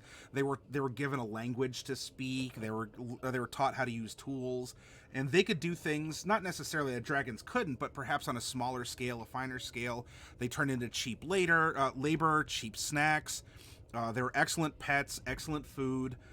And so now the dragons, who were one of the two major forces, the rulers of the Roost, had, with their gumption and their haughtiness, brought forth an intelligent species of mankind. And from here, as that society continued to advance, and dragons might, continue their selective breeding or their teaching of tricks. Some of them might say, well, I want to see if, let's experiment on them. Can they actually use magic like we can use magic? And sure enough, some of them showed the capability of using magic. And so that grew, and it turned into, well, Mr. Dragon Johnson on this corner has a magical human. Why can't I have one too? And so humans were now not only bred for their size. You had small ones, halflings. You had kind of medium ones that were stouter, like dwarves, and you had humans. They're all considered humans. They're just different, models of them. You get the pugs, and you get the poodles, and you get the whatevers. And at some point, the humans. There we go. Exhibit Bright. And at some point, the humans said, "You know what? We're tired of being snacks. We're tired of being a servant class. We've been taught magic. We've been taught your words. We've been taught architecture and everything by you. We are going to start experimenting on our own so we can become more powerful than even you, because all we learned was from you." And a part of this could be backed up, Bright, by the fact that you were taught the scry spell, but the scry spell you were taught wasn't this maybe true scrying that was practiced. That was almost a projection of the self. So you got the watered down version because you're a human. Well, close enough. And so they started experimenting.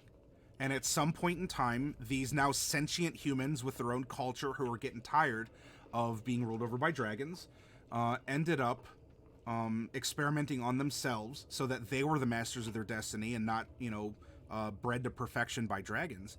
And now we see the emergence of the Fae and the Tieflings. And so with this, we can presume that the Fiend patron and the Archfey patron at some point in time came into play. From where? Was it from their own stock and they were just the original? Maybe. Are they extraplanar? That isn't really known. You've only briefly had an encounter with a Fiend Warlock.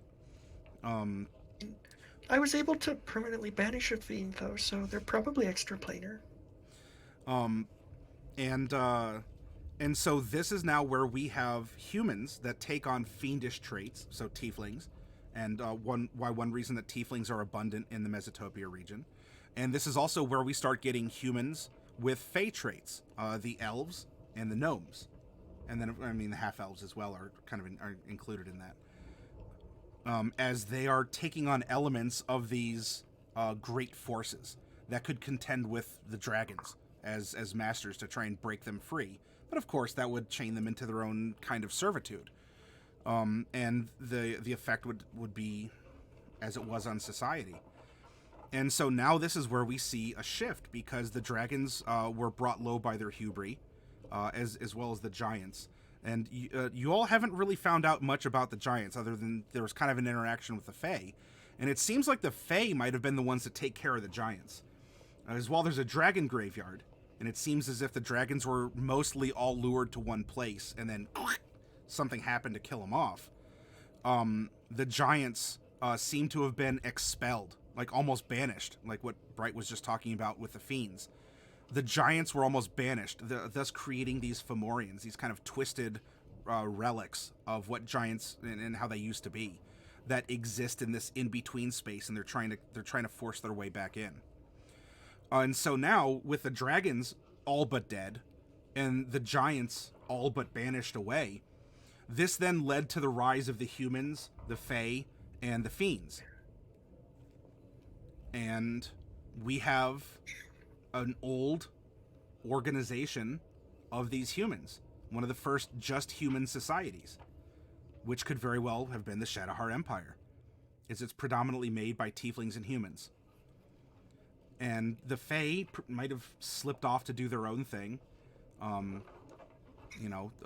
They scattered. The gnomes live kind of in disparate places. The elves went someplace else, and they ended up coming back and actually sort of conquering-ish Aslandia from the gnomes. So they get along as Fae, but there's kind of a power structure with the high elves. Anyway, that's a side detail. And so now the Shadowheart Empire is on the rise, because it's just humans. They are the victors. They beat the dragons. They killed the dragons. They hunted them. The giants are gone. All these old epic mythological creatures that suppressed man and ate them and hunted them or made them do work. They're gone. The destiny is in our control. We're the powerful ones. You know, we've made these pacts, we've built these powers. And so the humans and the Fae and the Fiends took up residence in the Mesotopia region. And life was presumably good for a time. Until it wasn't. And that wasn't came in the form of a great fiery rock from the sky. From somewhere out in whatever lies beyond the sky to your characters. And this completely changed the face of Mesotopia, right? It left a huge scar in the land. You have the Fallfire Plains, huge instance of wild magic that bleeds down into Uct and over into some other patches, including the northern tip of Mesomasca through the flowers. When that happened, the Shadowhar Empire had fled. Now, you usually only flee if you know something's coming to harm you. And presumably, if there was a way to foretell that the entire region was about to be crushed under some fiery mountain from the sky, let alone any sort of... Can you imagine the tidal waves caused in that inland sea? I mean, you could probably see the bottom of the sea as everything was sort of like drained and pushed out from that impact. And so this empire of people fled. But they didn't just flee, right? If they existed here, they left parts of themselves in what they thought could be an immortal state of undeath. Because you don't age. Well, you don't age normally when you're a vampire. I mean, Mordecai, you're... Not that a ton of time has passed, but you haven't aged in the time that you've been a vampire. And so it would seem that elements of the Shadowhar Empire developed vampirism as a way to preserve themselves, especially because the vampires that lay dormant were underground in these sort of burial mounds. That's also an element of where the Fae had fled. The Fae fled underground as well. Where else would you take shelter from a giant falling mountain but try and far away and bury yourself so that water and fire and everything doesn't scorch you from the skies? And so something now happened where the Fae had sort of self-banished or had the door closed behind them and maybe not unsealed. And the vampires just lay in state. And the old Shadowhar Empire was gone. It fled, well, presumably to the northeast and reestablished itself. X hundred years ago, mostly tiefling pilgrims came from the north and rounded Kandor and landed on Mesomasca. And there, humans and tieflings who've had a different ideology from their roots and were very hesitant to talk about their roots because they came here for a new life and a life that wasn't like what it was from whence they came, started a society.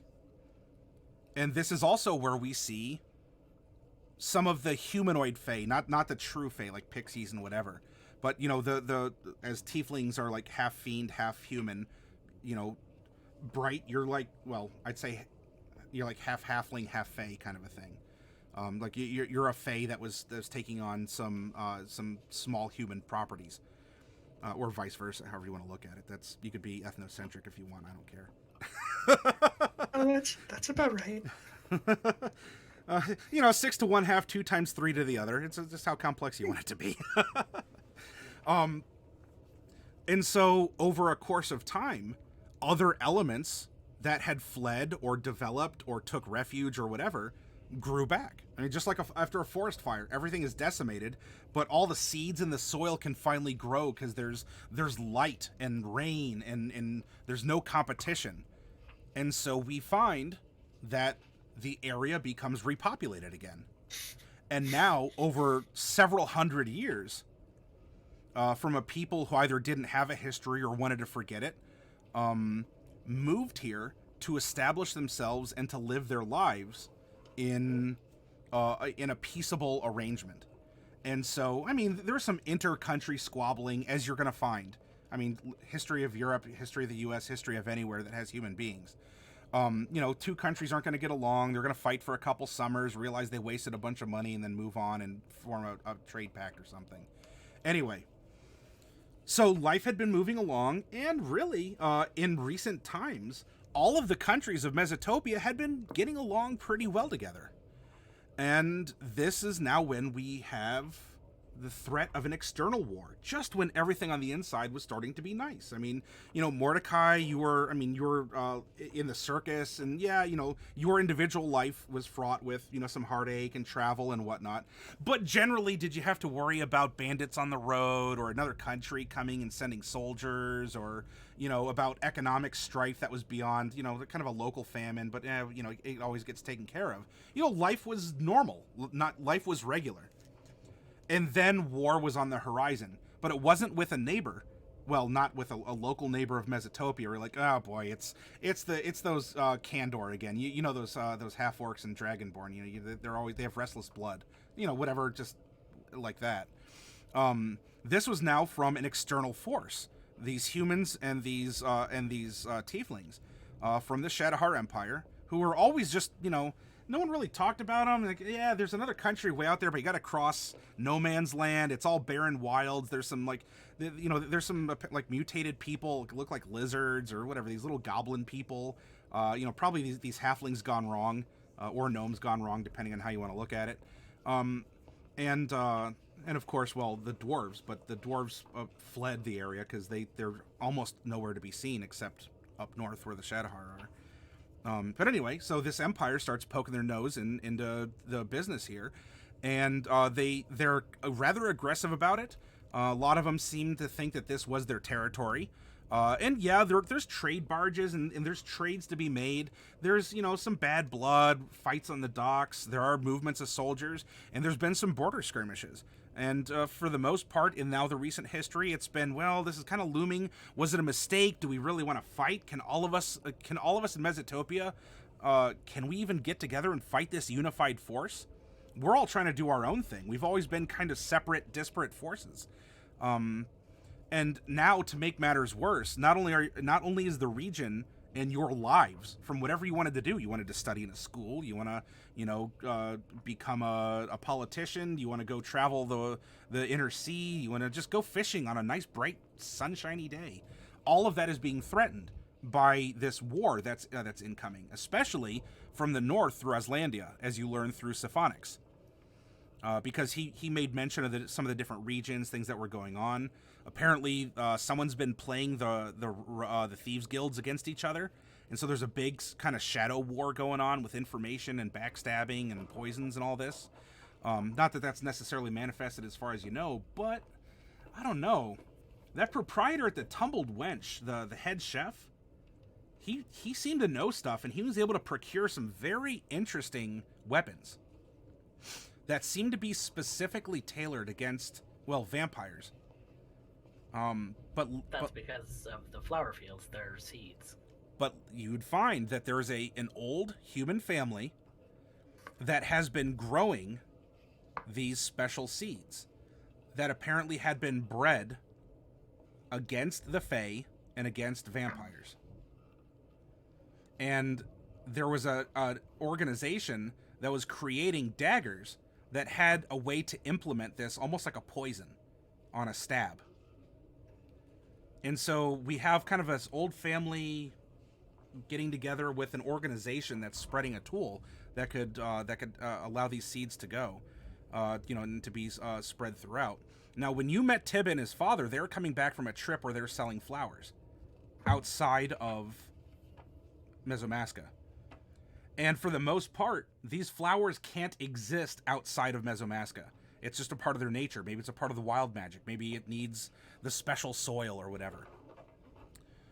And yet this family seems to have been able to develop some strains that can actually exist outside of Mesomasca. And that seems to be where they're having a lot of luck selling flowers, of all things, and why they're so filthy rich. Because they can grow these flowers that can't be grown anywhere else in Mesotopia. And of course, the events on the boat happened as they did, and Tib's father passed away, and that led to a bit of a battle of succession for the family. and with Tiba kind of caught as the direct heir, but his uncle was sort of vying for that spot in the family. And so this could indicate that their family, being an old human family, might have some knowledge. Maybe they came with the Pilgrims or something along the lines where they knew where this could be a threat. Else, why would you Oh, hey, Dark Wolf, thank you. Yeah. And so, why would you have a family that specifically grows flowers and plants to not only detect and attack fae and vampires, but to cause them to take root inside these specific creatures? There has to be knowledge. There has to be, was it an accident that they're purposely breeding these things? Probably not. And so we're getting into some recent events. You now learned also over the course that maybe not all of the dragons have died or were murdered or whatever in the dragon graveyard. Just like 99.9% of them. As Stephonix revealed himself to be a dragon. Now, there's probably not a ton of them walking around. Could he be the only one? As far as everyone but Bright knows, yes. As far as you know, he's the only one. Now, their descendants are dragonborn, and that was, of course, part of the experimentation. Well, if humans can take on fae qualities or fiend qualities, can we become dragons? Can we become the things that ruled over us? And so, of course, we try introducing some dragon blood, and we get dragonborn. Because humans have their superpower is apparently being able to be very genetically mutable into a lot of different shapes and forms. That's their secret power. That and having +1 and everything, unless you go variant.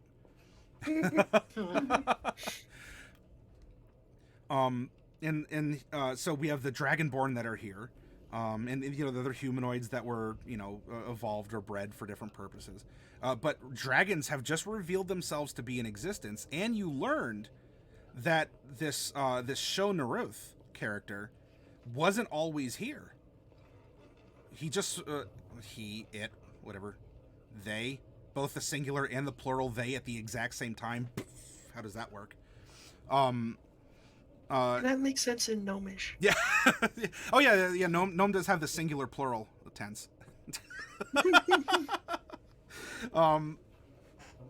And so now we have this force that exerted itself, and through the agent of Jade, revealed that Sho Naruth does not like vampires nor fae. Because Jade didn't really have, Jade didn't try to kill people. I mean, those couple times were an accident. Well, I mean, it was meant to happen, but she didn't mean for it to happen. It was just meant to happen. But, she had the hate on for fae and vampires specifically. And if you'll note, Sho Naruth, upon the Rock's Fall arrival into this inland sea, that is what sent the fae and the vampires packing underground. Right? Sealing away the fae and sort of burying or making the vampires go into this torpor until whatever signal or something happened that made them wake up. Because now we have the fae who are out there trying to convert more people into fae. We have vampires who have woken up.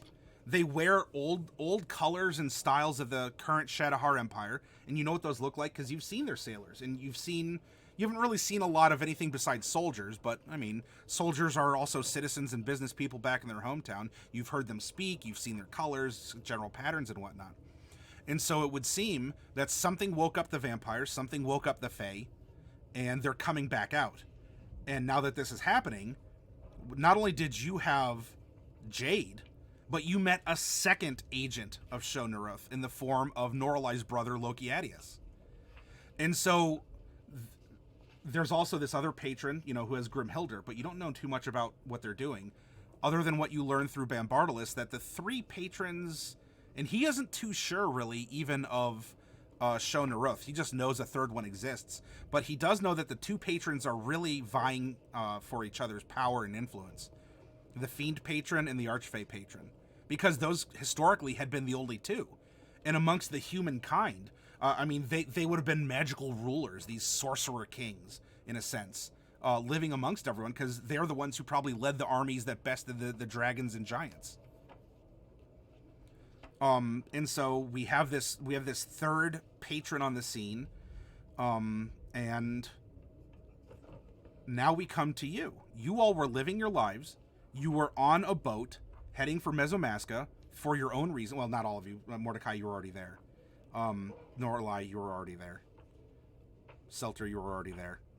Bright, I'm talking to you. You were on a boat. Yeah, Celine too. And so, you were on your way to Mesomasca. You wanted to find Delos to have your book signed or some such. And Celine was on her way there for #reasons. I forget offhand, just in my brain's going a mile a minute. That it was more like a religious pilgrimage. Oh, yes, that's right. Yeah, because there's well, it's a major source for Ouija and necromancy. And as you know, there's a reformed necromancy that came with the pilgrims. They didn't want anything to do with that old necromancy that apparently the Shadowhar Empire in current year practices. Anyway. And so here you are. You all were living your lives. Mordecai, you were out on a springtime stroll through the flowers. Ready to leave. You were ready to leave, and there you saw a man being buried at the roadside, fallen victim to unfortunate events, and you just wanted to sing at his grave because you know what? That's what you do. You had some sorrow in your heart. This is probably what you hoped would happen to you if you ever died, kind of a thing. And out of the goodness of your heart, now all of a sudden, you are cast into the middle of something that maybe, I don't know, I'm not your character and you could express it. I don't know, maybe you always thought, war will never really come to Mesotopia, or, you know what, just the legends of knights and dragons, those were fairy tales, but, that it wasn't really real. I mean, they're as real as fairies. Come on, who believes in fairies? Right? And so each of you were living your lives. You were doing normal stuff. Norallie, you just wanted to find your brother because, you know what, he's for some reason, he started looking around and he was trying to find a way to become more powerful. And apparently he found one because some job openings just recently happened. Now, of course, why would job openings open up if there wasn't a need for those jobs? Right? People who have great amounts of power aren't just want to throw it out to just anyone for no reason. And so your brother fell into this kind of gang mentality, just with an arcane bend. And we have, and so now the world is changing around you. And if only it were as simple, as an outside empire just trying to invade and reclaim our countries as their own, that would make life so much simpler. Even though it's horrible and oppressing and war and people dying. But now, you all have a knowledge that, some other people are awakening to, but no one truly has as much as you all do when you realize the scope of all these burial mounds around Mesotopia are waking up. And these literal sleeper agents of vampires are coming out, and they're in a sense reclaiming the populace for this old Shadowhar. They're turning them into these vampires, bringing them to the cause. And it seems like the Shadowhar is open to welcoming these children back if you suspect what that military post was doing in the desert. Now, do you know for certain? I won't say. You're allowed to have your theories. But Mordecai, they definitely knew what you were, and they took an active interest in preserving you and in catering to you. So it seems like they're probably aware that these sleeper agents are out there and what to do with them, how to handle them. And then of course, I mean, the Fae are doing their Fae thing, and this is where Norallie can come into play. And I mean, Celine has been infested by the Fae. However, that was a conscious control by Orlan's to just sort of infest her with Jock and use her as a spying device. Let me see what you see. I want to hear what you hear. I want to touch what you touch. I want to know what it's like to live amongst you people. And so it's a bit of an inconvenience, a loss of privacy. But Norallie was abducted in this flower field was taken to this Fey cave and had one of these transmuting pieces of crystal shoved into her, right into her sternum. And with everyone else you saw in that Fey cave, they were transformed into kind of an insectoid-looking Fey, right? They were being converted. Their bodies were changing in this kind of chrysalis cocoon state. Norallie didn't. For some reason, she didn't. Yeah, I'm not gonna lie, I still have no freaking idea. And Bright, you have an idea because of your conversation with Halver.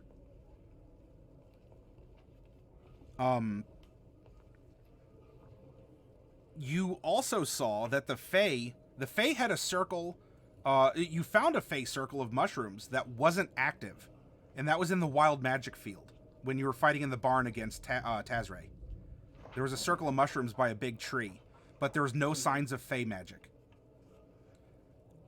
The Fae magic didn't seem to impact Norallie either, and she has a piece of their transmutation crystal, jammed in her. It would seem that wild magic is some kind of a baffle against the Fae. It's a counter agent. It's suppressive or even destructive. And so they were just holding her down there, and I mean, as Norallie described it, they're watching her, like they were studying her. Why isn't this working? Why isn't she becoming one of us? And so wild magic seems to be a counter against the Fae.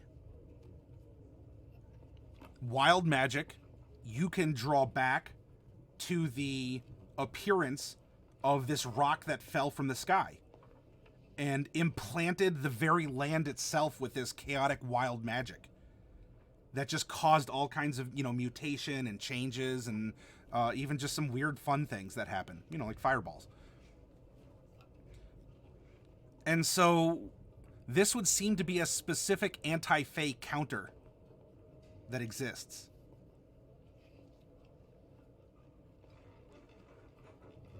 And we look deeper. You don't know much about the other two patrons, but again, through your exposure to Sho Naruth, the things that Jade said. Sho Naruth, and I'll put the emote here, the pickle god.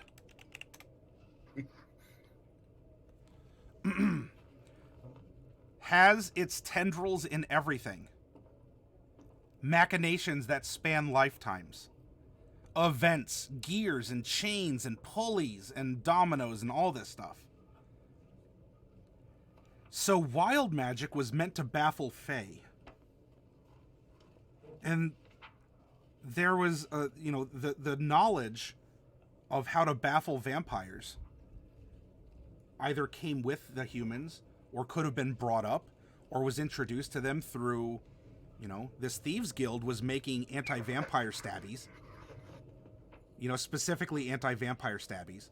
Now, you learned from the flower fields that you could also put these other seeds in it. And you might imagine they might have more than just Fae and vampire seeds to use. But those were the two you learned about. And so who taught the Thieves Guild about anti-vampire techniques? Especially when vampires are a lot harder to detect than Fae are. Fae are completely alien looking. I mean, if you look at raw Fae, Bright is, she has little pointy ears and is very cute. But, she's not Fae. So, who taught the Thieves Guilds how to hunt and take down vampires? Who introduced wild magic into the world to suppress the Fae? Now, through all of this, there's a couple dragons. You in the Metasense know a couple dragons exist. No one seems to be hunting dragons or dragonborn. They're still around. So not even Sho Naruth either is aware or might have other plans. Because what happened during the ritual of Siphonix? A tendril. Yeah, ejected. Well, a tendril came out and give y'all a kiss on the neck. In implanting you with this eye with teeth in your necks. What happened to Siphonix? Do you remember? Yeah, dragged away. He was dragged away by a tendril shooting out of the darkness, wrapped around him, and pulled him out of that dark spotlight area. A tendril, the same that came out and kissed your neck.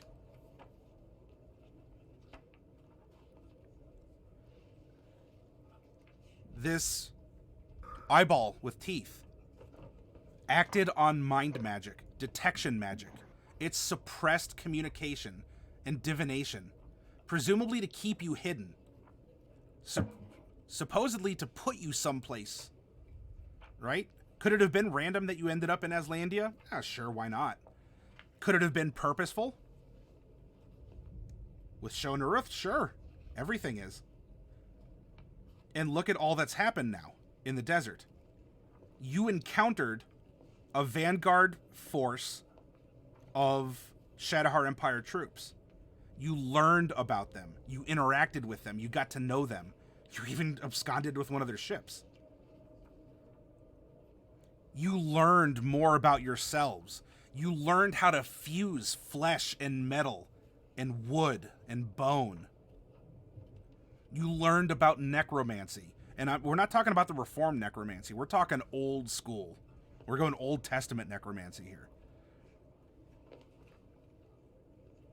And then you were brought back. You made this hulking homunculus of a ship. That ship that took on a life of its own once those two pimples popped in your neck and crawled into the flesh and metal of the ship. And of course you suspected that could this be related to Jade, who was absorbed into a giant, flesh tree. Wood and flesh meshed together. And especially, Bright, you saw this. The Fae came back out to check on that tree as you were leaving, because you used an arcane eye. And those Fae were consumed. Now, not that you all would have been consumed, but certainly the Fae were drawn to it, because you saw them act like, kind of like Mordecai was saying, he was being lured in. Mordecai is a vampire. You were not necessarily. I mean, you and Jade were kind of quasi-affected, like you were rolling, but it wasn't as bad because you were just carriers. The Fae were absolutely dumbfounded and drawn in by these deadlights, or whatever you want to call them. And Mordecai was trying to be sucked in, as well as you, who are carriers of vampirism as well. Jade was absorbed by this tree. This tree that hunts vampires and Fae. And unfortunately, I mean, there's a bunch of gnomes that have Fae heritage, so they're kind of getting sucked into it back in your homeland. Sorry about that, but maybe you'll get a chance to visit. Don't say that. Jade could very well be dead. Like, R.I.P. dead. Jade could not be dead. Now, Mordecai, you were getting signals from an entity that at least was wearing Jade's face, as kind of ironic as that might be. Or at least was acting in her idiom. And was giving you guidance. You made the ship, it dumped you off, it took off. Somewhere. For some reason.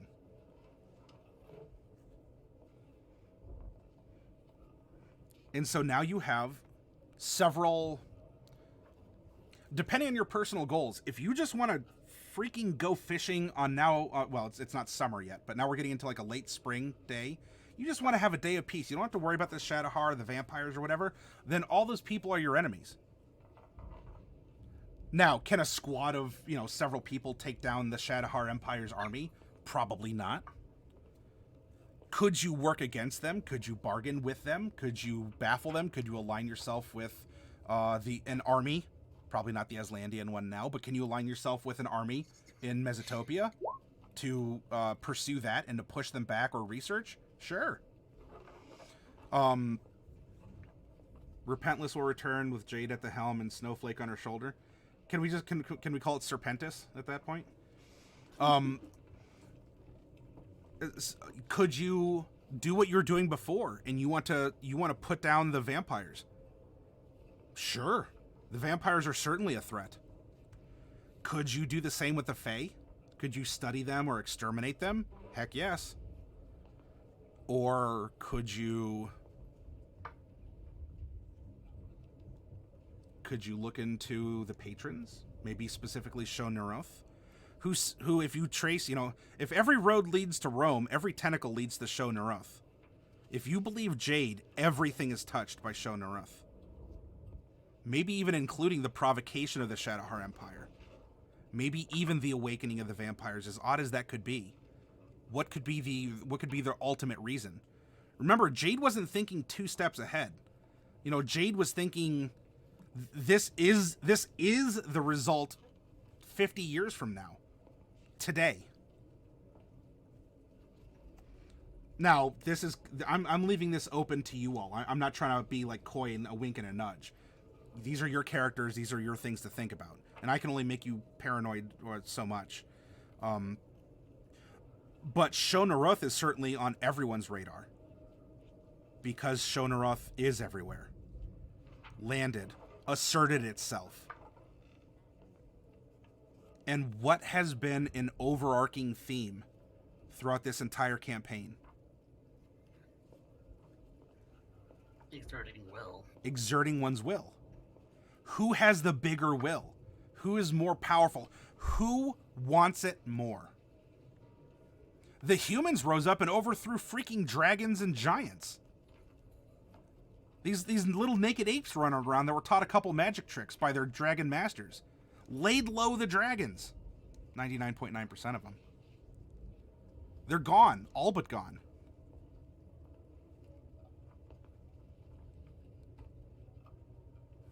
The Fae wanted it more than the giants. Shonuroth wanted it more than these other elements. Else, why would it come? Why would it exert itself? Why would it give everything a wet willy with its tendrils? Mordecai, you want to be human again. More than anything, this is what you've desired.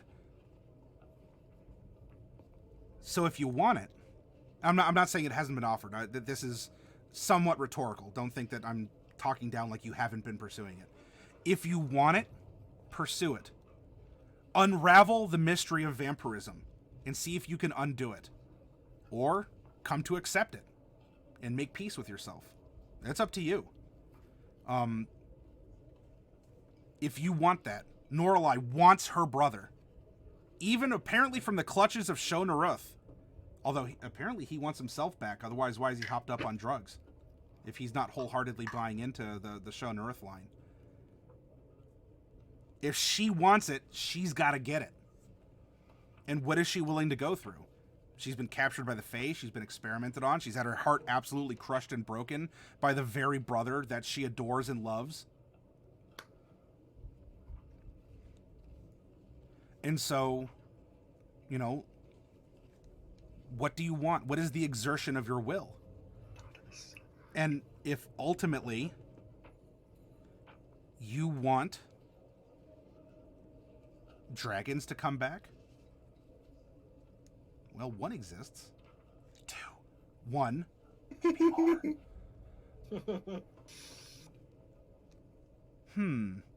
Wasn't it one of you that mentioned perhaps there's a cycle?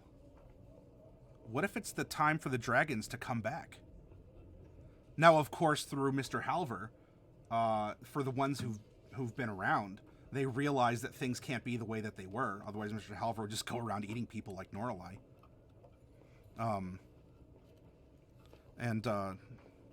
Norallie hasn't eaten anyone. Norallie hasn't eaten anyone? No. That I've seen. Eaten people like Norallie. Oh. Like, Oh, yeah. No. Norallie hasn't. No. Yes, good catch. No, as far as I know, Norallie's not a cannibal. I don't know. She could be. no comment. she just turns invisible, and whatever corpse she's touching goes with her. No, but so he's seen. In fact, Mr. Halver has continued to teach and guide the world, Bright, as you've seen. I mean, with your conversation, my impression as DM was that Bright has never felt more small in the world than after that conversation. and realizing everything that is now so huge and happening around her, the magnitude, even despite her arcane knowledge, it's not enough. She's not enough. The gnomes aren't enough. Because this is happening. And especially with these flesh trees absorbing your people, the fact that you've been taught magic, but you've been taught, you know, like elementary scrying and not like true scrying. You know, there's this great power. Could you court that power in your fight? I don't see why not. Could you want to work to place it on high and have the cycle come back round?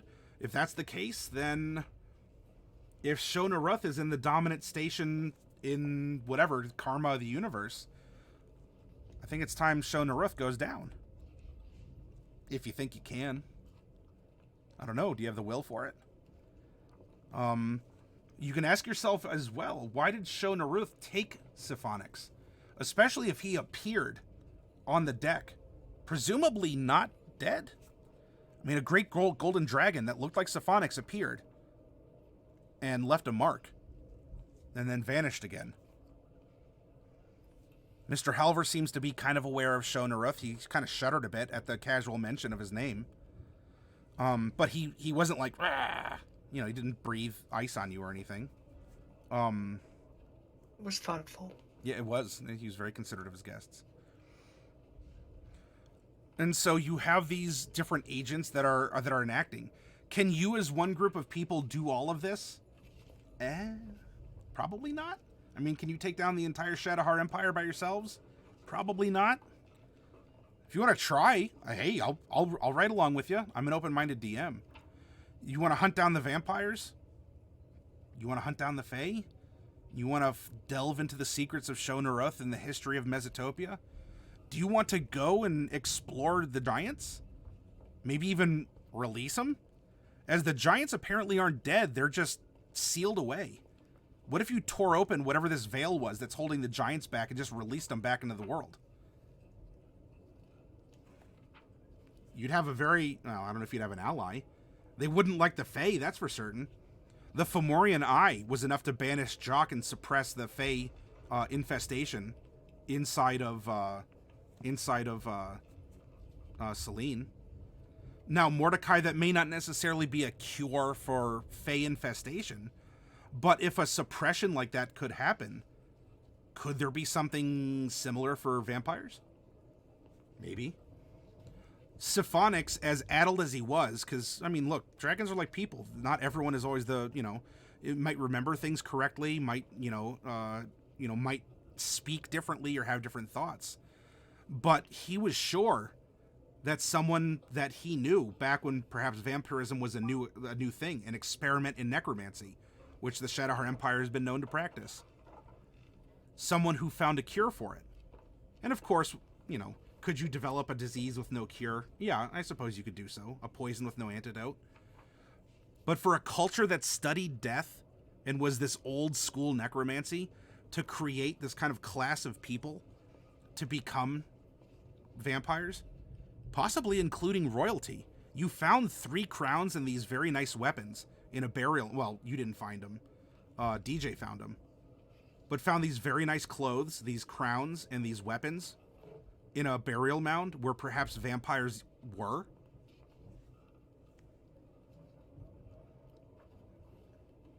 There could be a cure or a suppression. Bright hasn't turned, though she's a carrier. So what's keeping that from happening? What could be the mystery of death that unlocks vampirism? Because Mordecai, you had to die to become a vampire. Bright can become a vampire. I just have to actually kill her. But she's tough, Mordecai. Please don't. You don't know what I have to go through to try and kill her, and I just can't. Do not take another person away from Mordecai, goddammit. Bright's very paranoid and has a lot of defense. Yes, she does. She does not want to be killed. Don't worry, dear Fluffy, I'll take the bullet for you. So, after all, I'm Kenny. That's what I am. I'm Kenny. Let's take a look at. Let's go to Selter in whatever state that she's in. No, let's not. Well, I was going to say, if she wants to have draconic assertion in the world, that would be her goal. Mordecai wants a cure for vampirism. I mean, presumably Bright. Norallie probably doesn't want this crystal in her chest and wants to figure out how magic works. And Bright, you might want to know why Mr. Halver thinks that Norallie is extremely, extremely powerful.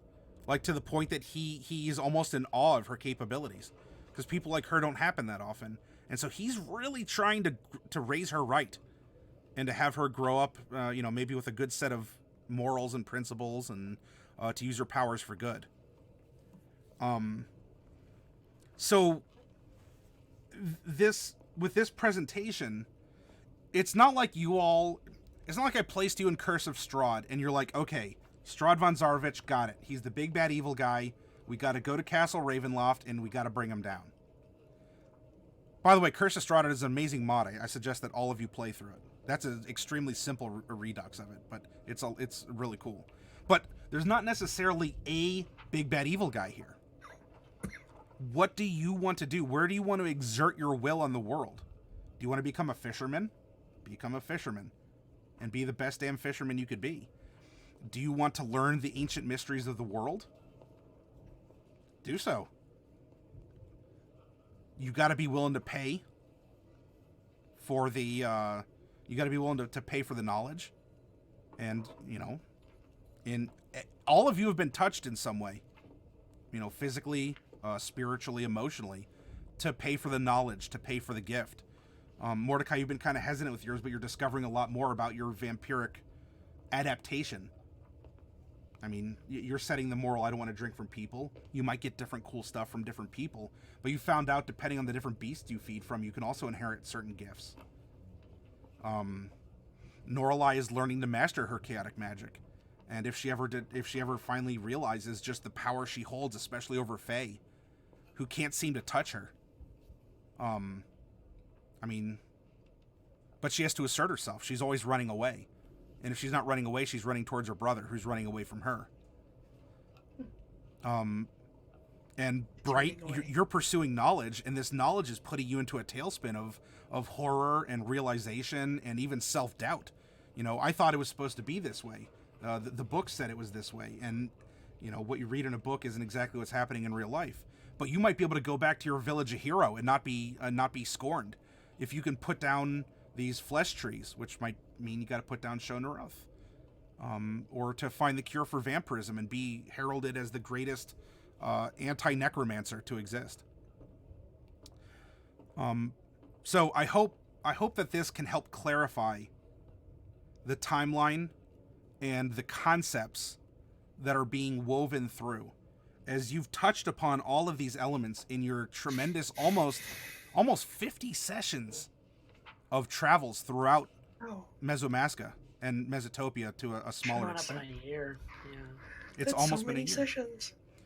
And so I know it could be a lot, because there could be a lot out there, or there's because the world is living, the world goes on around you as you all are pursuing this.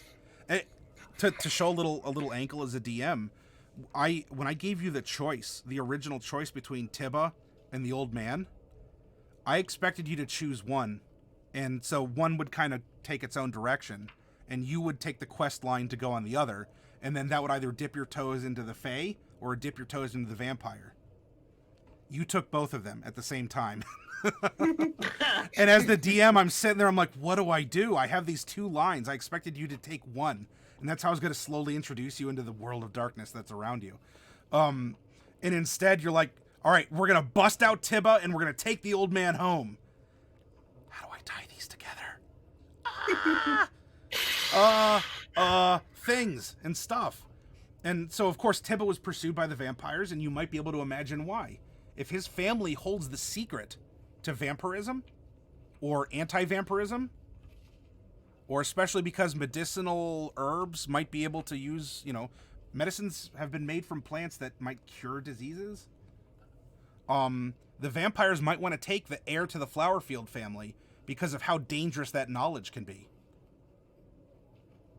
And as far as Gerald, he wasn't supernatural. He was a he was a cool dude. Aroth.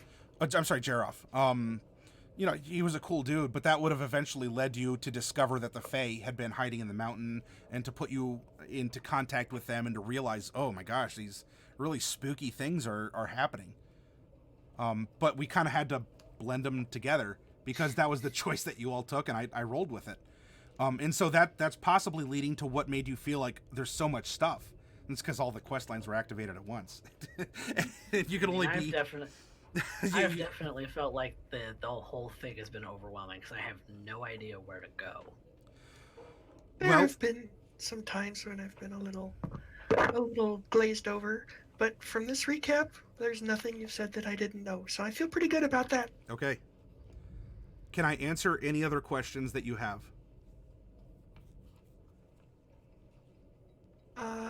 So, sorry to be so mundane, but last week Norallie and I wanted to watch the rest of the memory tapes. Oh, I forgot to narrate those. Yeah, that's true. Okay, memory tapes. I'll have to get those.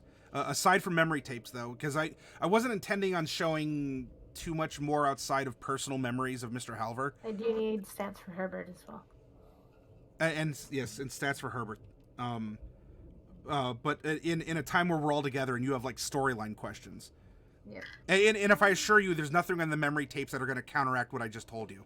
They might accent something a little bit, like you got to see the mountain fall from the sky, kind of a thing. Okay, but you knew it happened. You just got to see it. You knew that Mr. Halver had a wife and kids, and that tieflings ate his kids. Oof. Yeah.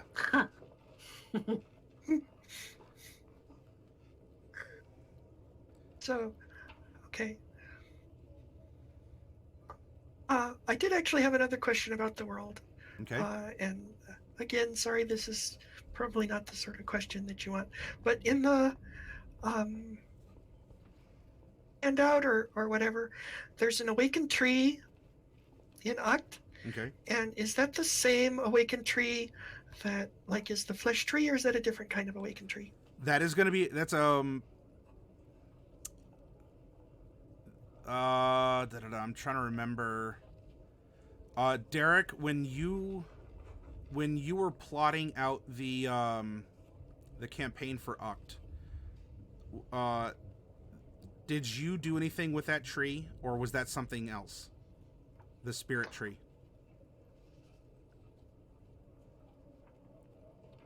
Not gonna lie, I don't remember. I'm incredibly frazzled right now. Okay. Like trying to figure this out. I am going to say that is a different tree, Bright. Okay. And that tree has found roots or has found ways to crop up outside of Uct, because these trees are Uct brand trees that they don't really belong in Mesomasca. There's none of them that exist, but this one has popped up out of the ground, to do so. But no, this other, we could say it's an ancient tree of some other variety. Might have I don't know, like a druid circle living inside of it or something along those lines.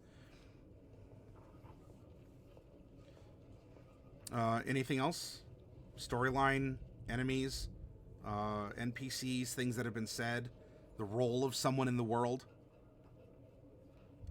Because you and Bambardo's kind of shed some light into the patrons. Who, if you want to try and court and recruit them for or against you guys and your goals, they're forces in the world as well. There's the gods that even the dragons had revered, and while Celine is getting a bit zealous, Mordecai, at least it seemed in your opinion, she's kind of going she's on a holy high horse right now.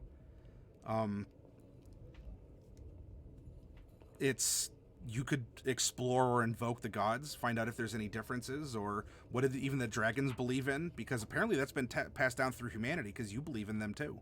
Well, I mean, people have different levels of faith, but they still exist, despite all the other changes, despite the patrons coming into being. Despite that, the gods are still around. I mean, I've been poking at that a little bit, but that's never really gone anywhere, so... Well, I guess it would take more than a poke, though, so... out of character, I'm a little curious about something, but it's not character appropriate, so I don't know if I should ask it. Go ahead, and I'll let you know. Um, with the relationships between the gods, or really the relationships between the gods and the world as a whole.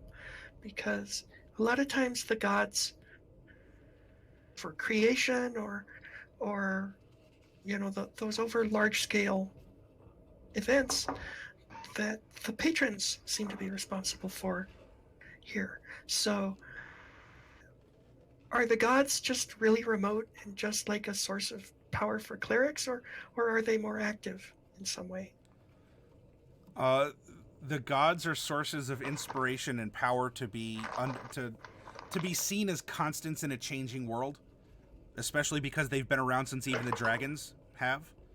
Weejas has been there to watch the first dragon die, and has been around since the first man died, since the first tiefling has died, and since the first fae was put down, and probably is going to be around for the last. So they exist as constants that are a part of the world. They're in it, but there's not exactly holy wars fought in their names. They're there to be understood. I mean, we've even had a reformation of necromancy within the Church of Weejas. These pilgrim reformers came down from the Shadowheart Empire, settled in Mesomaska, and started more of a magical approach than a death approach to studying. And so they've just been there. The patrons are the ones who are taking more of we meddle in the affairs of men. Else, why would we strike pacts? Why would we infest hosts with demons to try and collect on a debt from Bambardalis? Why would Shonaruth spread this knowledge, around and try and tap people to manipulate the workings of man into conflict with each other, or to play power shifts?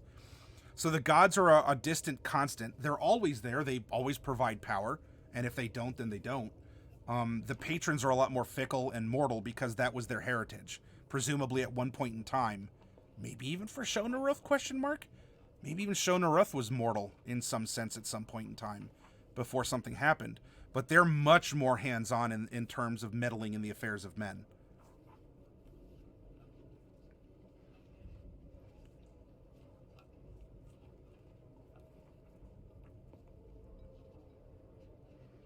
And I know I didn't. I know, Coffee, you wanted something like a pantheon. I didn't put one out there because the gods are just this. The gods are hands off. It's the hands of Selene and others that will invoke their power, that bring their agency into the world.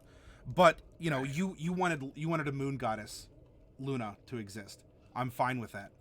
Luna could very well exist. In fact, maybe Luna is a goddess that really exists with the pilgrims that came of old to Mesomaska. And so other tieflings living elsewhere, maybe even the Shadowheart Empire, don't recognize a moon goddess. And that's fine. You could still draw power and inspiration and words of wisdom from Luna, even if it's just a regional deity.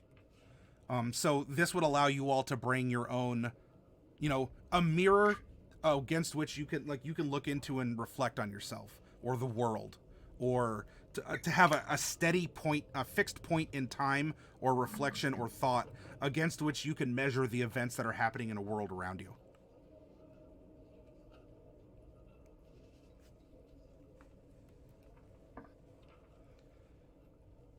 Any other questions on the races, on magic, on dragons, on... I think we kind of need to digest before Sure. just to be sure we understand before we even start asking questions, to be honest with you. All right. It's a lot to unpack. Yeah, there's a lot of world lore. What I would like you to do, then, is I would like you all to go to level 10, please. 10? Yes. And as you're thinking of this, I will once more offer you all an opportunity if you wanted to swap classes, if you wanted to do a little rearranging of spells, if you want to, look into options, let me know. Otherwise, just go to 10. And as for Bright and Norallie, because you're doing a lot of research and background stuff, there's things that I'll give you to kind of grant you some extra considerations. because of that research and you putting the skills to the test and kind of coming to terms with your own moralities and fears and such. So that's something we'll work out. You know, put a bug in my ear, put Betty Sue in my ear on the side about that, and I'm sorry, Peggy Sue, and I'll let you know about that. And I'll give you two something special for doing that on the side, as the others were kind of getting their own little gifts and other things that I can also talk to and explore with them. But baseline, you all are level 10. Okay. Cool. With these major revelations, the combat, the inner strife, realizing the world around you has brought inspiration. All of you also have an inspiration point too, by the way.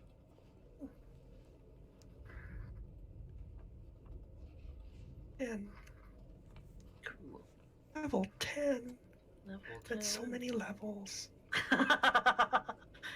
We technically didn't get 8, so it's like 2 levels. No, we had 8, but we never got 9, so... Okay. So That's many like- levels. I had like I will Two- have to do some leveling. 2 spells and 2 cantrips I couldn't use. So the level 8 was... For you, it was kind of tough. You were like 7.5.